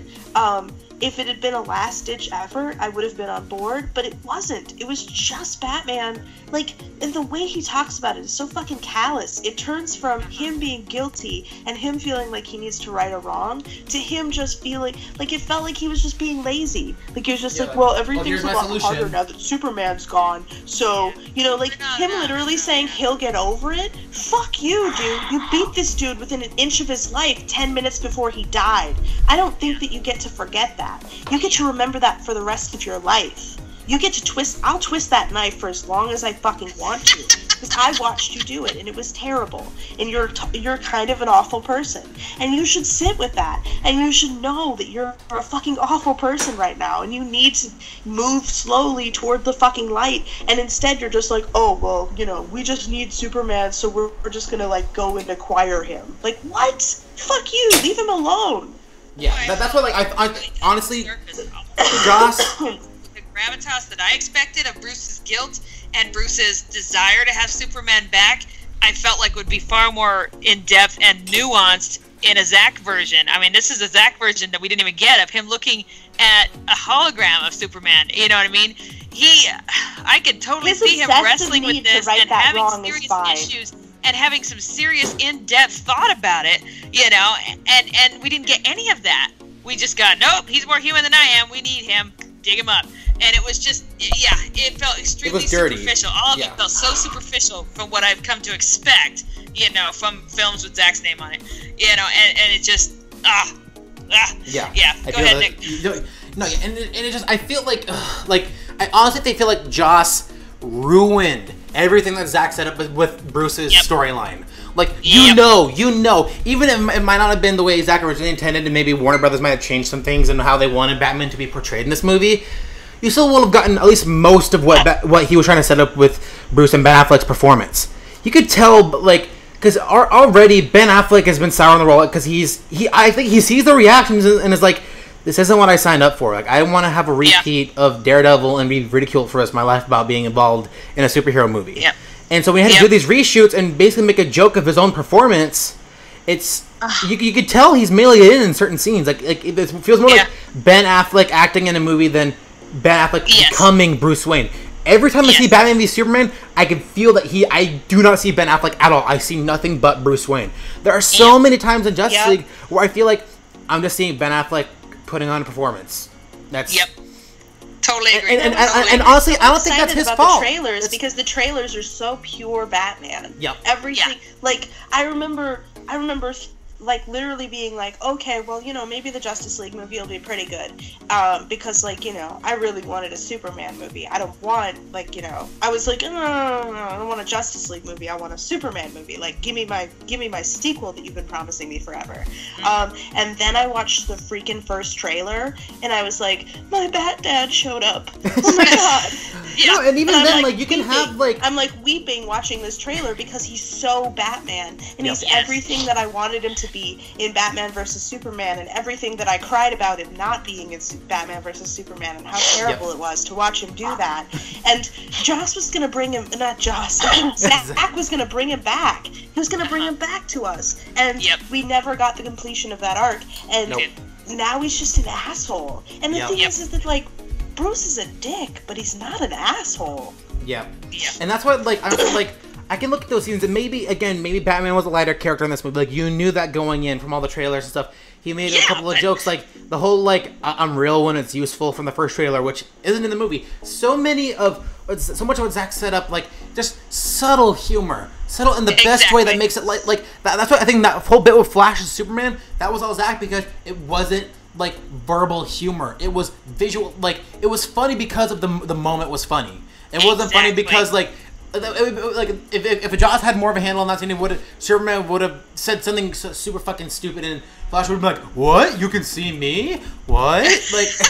like, and that's how it would have been, and it would have been stupid. The thing, though, is that it never would have happened if Joss had been directing that scene, because in order to make that scene funny, you have to have a respect for Superman. You have to have a person realize that Superman is the fucking bomb halfway through a move and be like, shit, I miscalculated. This dude is fucking awesome. Like, and that's the thing. That's the way that Zack clearly directed that scene. He was like, okay, wait, it's gonna be funny. We're gonna have Flash roll in and think he's the fastest dude in the room, and then have Superman just totally own him and make him cry. Yep. And that was awesome, and that was all Zack. All Zack. And you know what I loved before that is when all three of the other ones go at him. They're like, okay, we'll take him as a three. Just like, go away. And they go nowhere. They're just standing there while he holds them back.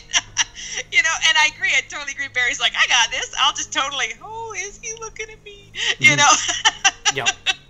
It was beautiful. It was absolutely beautiful. Yeah. I know. I weep for what we lost, guys. I do. know. I just spent so much time ranting about how we were robbed in like every way, shape, and form because we were. And I just, it's bait and switch. I just keep yelling about bait and switch. You know, my husband is for 2 weeks now has been like, I know, honey, I know, and I'm like, but, you know, like. And that's why like it sucks because like He's like, dude, shut up, because he knows I'm gonna get busy and start talking because I can't help it. This really hurt. This really hurt, and it just Yeah, and that's what, like, honestly, so for, like, during Thanksgiving last week, I was talking to my brother-in-law, and I kind of told you guys this story, where he was, like, trying to get, so basically he was, like, I was like, oh, so, like, what'd you think of Justice League? And I'm like, honestly, and this is before I had seen it the second time, I'm like, honestly, I was let down. He's like, oh, so you can finally admit that the DC movies suck now, right? I'm like, oh my gosh, no. How did you not smack him? Well, he's my brother-in-law, and he's super nice in every other instance. He, like, and I think he was just saying that to bug me. I don't know how serious he was really being. Because, like, I know him and my sister have liked certain DCEU movies. I know my sister didn't like Suicide Squad. My sister's, like, a hardcore feminist. I would say even more so than Danielle. But, so, anything mildly offensive in any of these movies, she's like, nope, fuck this movie. So... Okay. No, so, like, her and my sister... It's very hard to appreciate the genre from a feminist perspective. Agreed, yeah. So I can see her being like, this is not my tea, and that's fair, you know? That's okay. And, but of course, the Marvel movies, in which case you're being a hypocrite. No, exactly. Which is my next point. And then my sister goes like, oh, yeah, like, have you seen Thor yet? I'm like, no. She's like, oh, that was so funny. You need to see it. I'm like, well, now I don't need to see it. Like if told me it was funny. I'm sick of hearing it was funny. Yeah, okay. Ragnarok is such garbage.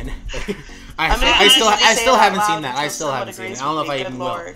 Okay, but one thing because I know we're running a little short on time, but I just want to say this: if we can at least end on a more positive note and talk about the Zack Snyder directed end credit scene with Deathstroke and Lex. Yeah, let's talk about this. Oh, did you get? We all saw the video that put the actual score underneath it, right? Yep, I have that saved on my laptop. Yep. It was awesome with Lex's theme. It was so perfect. Oh my gosh. It was epic. I'm in love. I was like, yes, this is exactly what it's supposed to be. And even then, like, the scene was fine without it. I still loved it. I still think it's better. Like, I agree with some people. I think that whole end credit scene is better than the whole movie. Because that was all Zack. And you know it was all Zack from the way it's shot. And in the dialogue, you can tell that's Chris Terrio. In the way that Lex delivers his lines and how Jesse delivers his lines, that's all Chris Terrio right there. And you know it is. I love that. The thing is that, like, what I think is so funny is that everybody's always talking about how embarrassed people are by, like, how embarrassed the DCU is by the source material. But, like... It's the exact opposite. Like, that's what I don't understand about that criticism, is that, like, nobody leans into the source material harder. That shit that comes out of Lex Luthor's mouth is so over the top and so cheese-tastic and so intense. Like, it's at a certain level, you just listen to it and you're like, you're ridiculous. You're a ridiculous dude. And it's absolutely true to the comics. It's absolutely comic book, like, you know, content. And it's ridiculous. It's really laughable to me that like people can see that particular Lex Luthor and not think like, oh, well, you know, like Zach's just like really embarrassed to be a comic geek. Like, no, he's not. He loves comics the most. Like, you can tell by the way these scenes are done that he loves comics, and that, like, you know, everything about this stuff is an homage. And that's the thing that I thought. Also, Deathstroke was just super fucking hot. Gosh. He was perfect though. Like, even just the way Zach shot him walking up the stairs, like it slowed down. Like, did you notice that? Like so, he's walking and then he comes up and his figure kind of rises above the stairs and it slowed down and we all went. I know. Like, honestly, like Even me, both times I've seen like, it. it's Deathstroke! Like both times I've seen the movie, like both times. You know, but, yeah. Both times I've seen the movie, people are like, first of all, as soon as you kind of see like the things from the back of his mask, like kind of flail in the wind, people are like, oh. And then as you see him walking up the steps of the yacht, everyone's like, oh my god. Like for me, like, because that was honestly. Went, oh, he's perfect. He's perfect. Yeah, and honestly, that was the one thing other than Iris's stuff being cut. That was the one thing I was worried that was going to be cut was Deathstroke stuff, because Joe Manganiello, like, he put so much effort into, like, talking with what the creator of Deathstroke and everything, and being all excited, wearing a Legion of Doom shirt, which now has context, like... Yep. Oh my gosh, yeah, that's awesome. Like, I can talk more about my It was so hard frustration. to be angry coming out of this movie. Was the funny thing is that I watched the whole movie and I'm super pissed. The whole credits, I'm just angry, and I'm like, oh, I should have thrown my drink, but I just, you know, don't want to fuck over some theater employees. But I used to work in the like, theater, so thank you. literally, I mean, that's my background. It was my first job, so I would never ever. But like, it was the first time I ever thought of throwing a drink. But I was just like, oh, I wish I had something projectile to throw at the fucking screen. I'm so mad. I'm just so mad. And then that end credit scene came on, and I was like, God, it's really hard to be angry right now. Deathstroke is so hot. God, he's so hot. Like, I was just like, and the thing is that I already think Joe's super hot, but like somehow, like Zach found a way to make him hotter, and I don't know how he did it. It's amazing. I swear, I'm like, how did he they took make off an his iPad helmet, look and I hot? was like, oh my God. Like, it's so hard. Like, honestly, like, Just looks fabulous. I didn't even really know much of who Joe Manganiello was until a couple of years ago, and someone's like, "Oh, he was the bully dude from Spider-Man." I'm like, "Shut the fuck up!" Because So funny. No, and I'll be Guys, do you I know? remember. Do you know what I was before Ben Affleck was cast as Batman and Bruce Wayne? I originally fan casted Joe Manganiello. Yeah. I'm just gonna call him that now as Bruce Wayne and Batman, because I was like, whoa, this guy, yeah, he would be an amazing Batman. Look at how tall he is. He has like the physique and everything. And I think I remember him. I think he was in what was it? True Blood. Yeah, he was in True Blood. And Yeah. And Magic Mike. and there was another few things as well that he was in, but I fan casted him as Bruce Wayne, but now he's Deathstroke. The other thing that really bothers me about this movie is I don't know whether the cinematography, the guy that was in charge of that, was actually kept on in the theatrical cut, or whether they cut his shit out. Oh no, because he wasn't around for the reshoots at all. Oh yeah, well, he it came out and said shows. that he wasn't. Fabian Wagner. Wagner.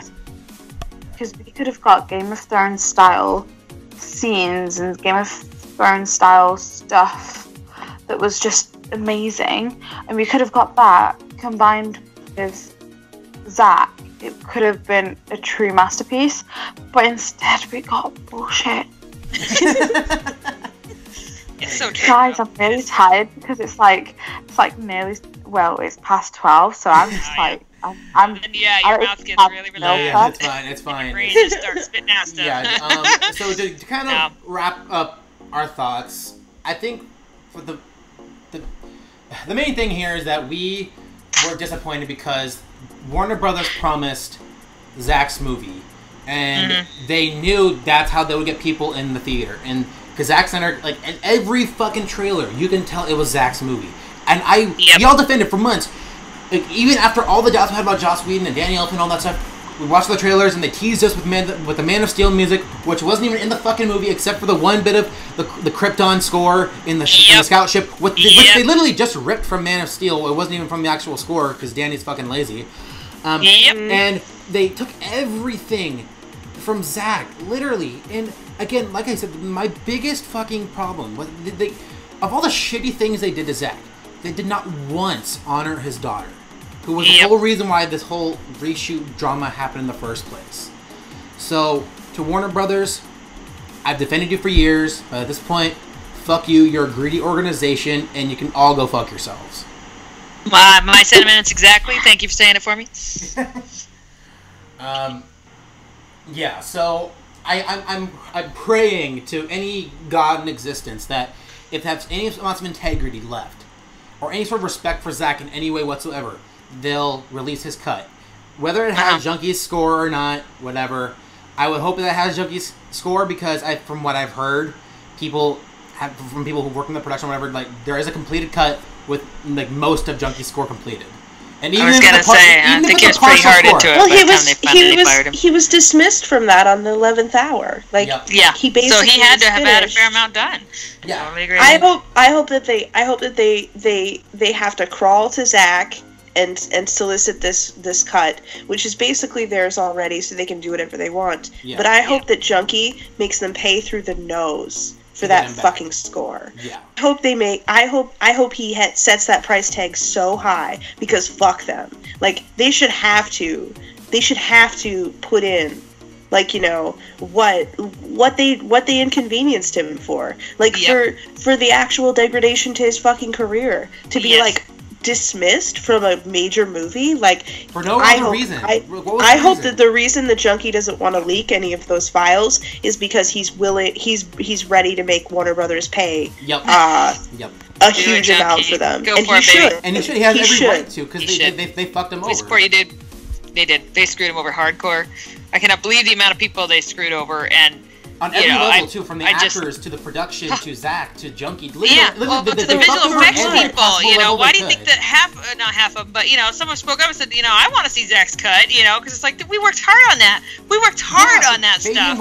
And how humiliating to have to release that Henry Cavill face. Yeah, how humiliating to have to work on that for 3 months max. Yeah, for 3 months max. Just for someone to leak the scene. Reconstruct a man's entire bottom half of his face. With Hugo Weaving. So that you could, like, paste shit over existing... Like, that's the thing, too. Is that, like, it's not like they reshot this with fucking, Henry, like, in the suit consistently. Half of the reshoot stuff was just them taking his face out of space. And putting it on existing footage. Like, they knew that was going to look like garbage. They knew it. They ruined the film on purpose. And they knew that their film was going to look like shit. And these VFX people have to put their name on it? That's not fair. That's bullshit. That is not fair at all. They have to own that work on their resume, you know, and that really sucks. It sucks for them. I can't remember where I read it, but I thought it was one of the VFX people talking about the deleted Flash scene where he saves Iris. Oh my gosh. I got so pissed off when I saw that because I really want to see that. But the moment where he turns on the ground, beautiful. Oh yeah, Cyborg looks fantastic, and that was the one thing I was worried about too. Was his in the trailers, I could tell like it wasn't entirely polished up. So I figured it's gonna look better in the film. Yeah, I completely forgot he was a CGI character for the most part. I completely forgot. That's how well done Cyborg was done. And for all the quote-unquote like $25 million you spent on Henry Cavill's mustache removal, it doesn't show because you did a really shitty... You either hired a shitty company to do it, or you rushed them to the point where it was going to look like shit no matter what. I think they Here's rushed the thing. Like crazy. Given the deleted scenes that were leaked, what I think happened is that they repurposed everybody who was working on Cyborg's VFX at the last minute, and they made them work on this stupid project that was going to take way more than a couple months to do, and they basically had to rush job this through, and it's so crappy, and it's so disrespectful to the people who worked so hard, because like look at the beautiful, like look even the half done footage of those Cyborg deleted scenes. They were going to be gorgeous, and even just picturing it like one of the guys said that moment when he turns on the asphalt and it ripples underneath his feet and he's barefoot and everybody's going, why is he barefoot? Why is he barefoot? His shoes were supposed to shred under the pressure of how fast he was moving and turned like that. God. Yep. And I was like, oh my God, oh, we've been robbed. I want to see that. I want to see that so bad, man. You know, what the heck? They took all the good stuff. They took all the beautiful stuff, except for Everybody Knows, and whacked it and left it on the floor. And you're right, it's unfair to everyone involved who worked on it, everyone involved who envisioned it, and everyone involved who they promised it to and didn't get it. And it's just, I have never seen such a mass orgy of screwing people over before. But, you know, they did an amazing job. Well done, guys. So, anyway. I'll be quiet now. Yeah, you're fine. I just wanna add as well, as like a way to bring it all back around. Yeah, we were supposed to end on no, it's not even positive. It's just like, do you know how at the beginning we talk about Everybody Knows part? I just thought that even the song lyric is so representative to what Zach is going through that he picked this, and every time I listen to the words, I'm like, everyone knows the deal's rotten. Everyone knows it, but you've just realised it. Yeah, and I just think really that is so smart. So many people who felt cheated by this experience have now purchased that song, and that is the only one I purchased from that soundtrack. Oh, except for I found Icky Thump independently, and then I got Come Together. I will not touch that elfin crap. Yeah. And then we're just playing it on loop because that's how we feel. That speaks of this entire experience. And you're right. I don't know if Zach meant it to be that way from the start, but it sure did become a point of our imitating life. You know, I think he did know from the beginning. I think he knew from the get-go of when he started with Justice League. I think he was just clinging on the last piece of, you know, hope that he had that he can actually get to like see this movie come into fruition, because that last interview that he had post BVS reactions from the critics, he was broken down. It's a horrible interview to watch. Every time I watch it, every time it comes up on my suggested, I'm just like, That's that one where he's really closed in on himself and like half turned on his chair. Yeah, that one. I've never watched it because even just the physicality of it goes, I hurt for this man.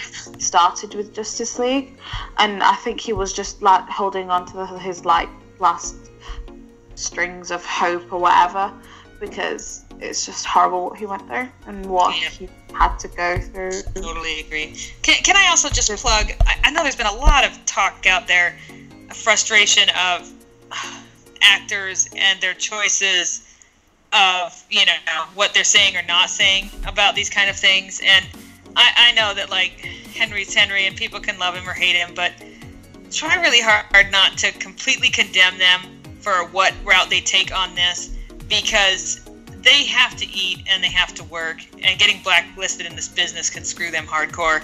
And so a lot of them, I think, are doing their best to navigate this as best as possible and not come out getting blacklisted. And on top of that, I'm pretty dang sure if any one of them came up to Zach and said, you know, I don't know what to do, I feel like I want to stick up with you for you, I just don't see Zach saying, you know what, go ahead and throw your whole career away from me, it's totally cool. He'd say, no, don't do that, it's not worth it.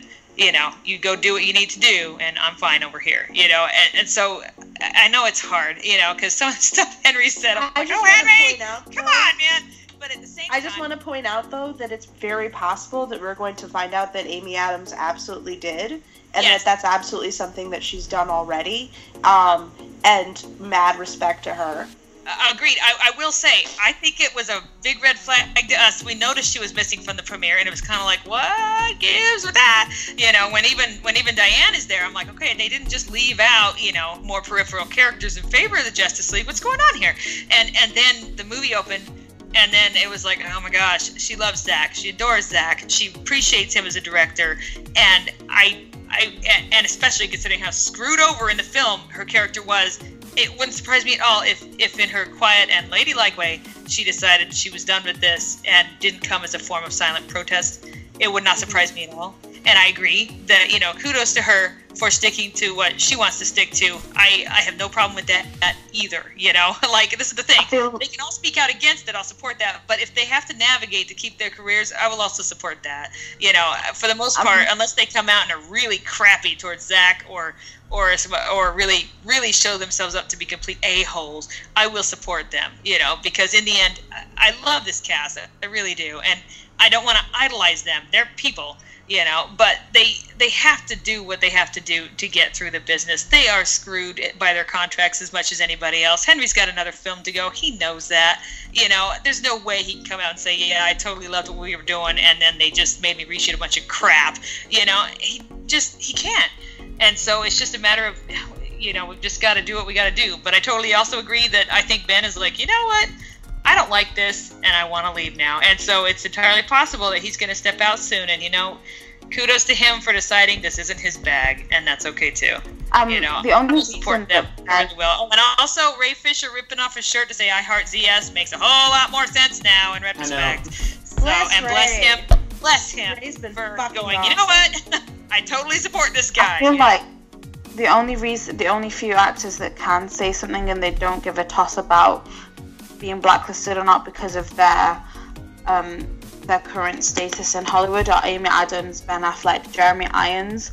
Everyone else, like you said, Katie, still need to have that clean image of not shitting on the people because, well, Ben Affleck is Ben Affleck, Amy Adams is Amy Adams, and Jeremy Irons. She can tell him to go spit. I mean, I don't need to explain why those three in particular could be like, fuck you, but it's the rest I do feel sorry for, and yeah, honestly, really trapped in being newcomers, and they're kind of screwed as they try to, get themselves. Yeah, the I Heart Zack Snyder shirt just makes so much sense. I mean, and I need one of those now because I'm going to wear it in front of WB and just like point at it all day long, and then I might flip them off, which I don't flip people off, but I could make an exception in this case. So yeah.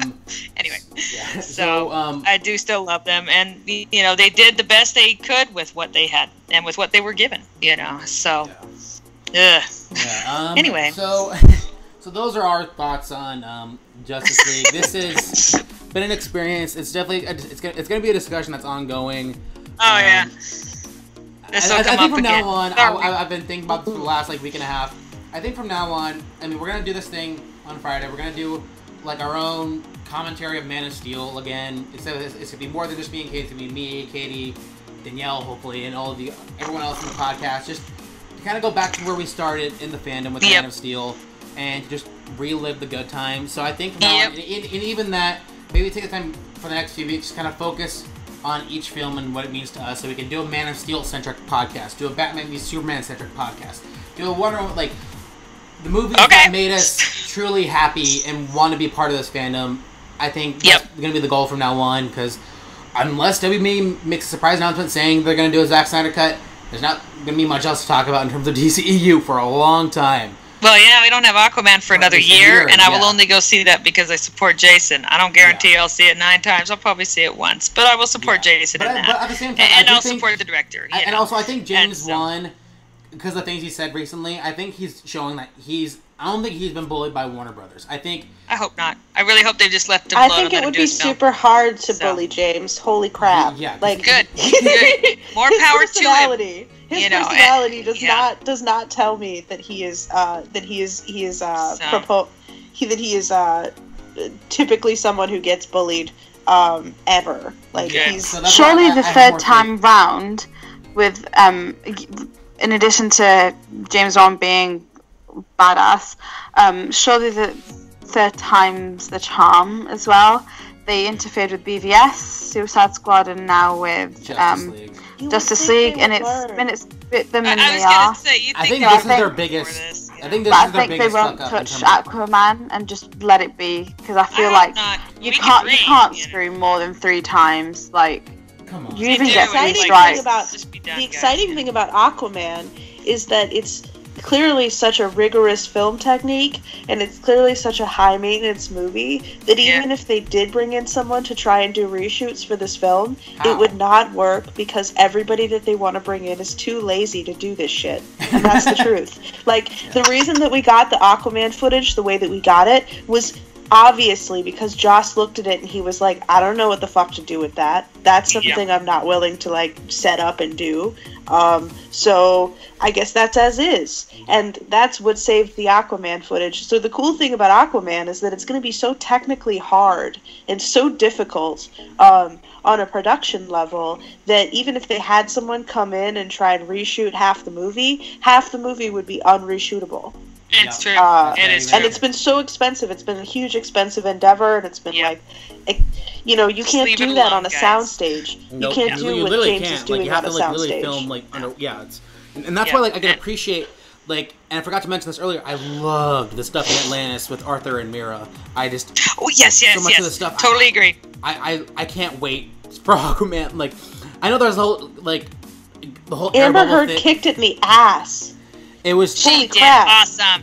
She did awesome. And, like, she didn't have to fucking say anything. Like, and I just can't wait to see more of her. And it sucks because obviously there was more of her stuff that was cut too. But that's this whole discussion has been, and just like what was cut. So we could sit here for hours talking about the cut stuff. Yeah. But they somewhere along the line, somebody in the movie or a director or something like that talked about how she and Jason had really good chemistry. They actually really do.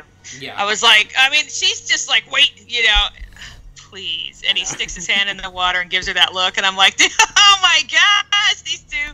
So, yeah, they're actually, I want to see more of them. I agree. But I beyond that, you're right. We don't have anything for another year. And so basically, we can't talk about Justice League for another year, which really sucks because with Batman v Superman, we're still talking about it. We'll still be talking about it. Yeah. So I agree with your plan. Let's go backwards and let's go revisit the stuff that we really truly love, and that got us here in the first place. So yeah. So I think that being said, that's going to be it from all of us here. So if you guys want to go around and tell everyone where they can find you online. I'm Danielle, and I'm a Social Justice League on Tumblr. I'm an extremely opinionated Katie, and I'm a story advocate on Tumblr.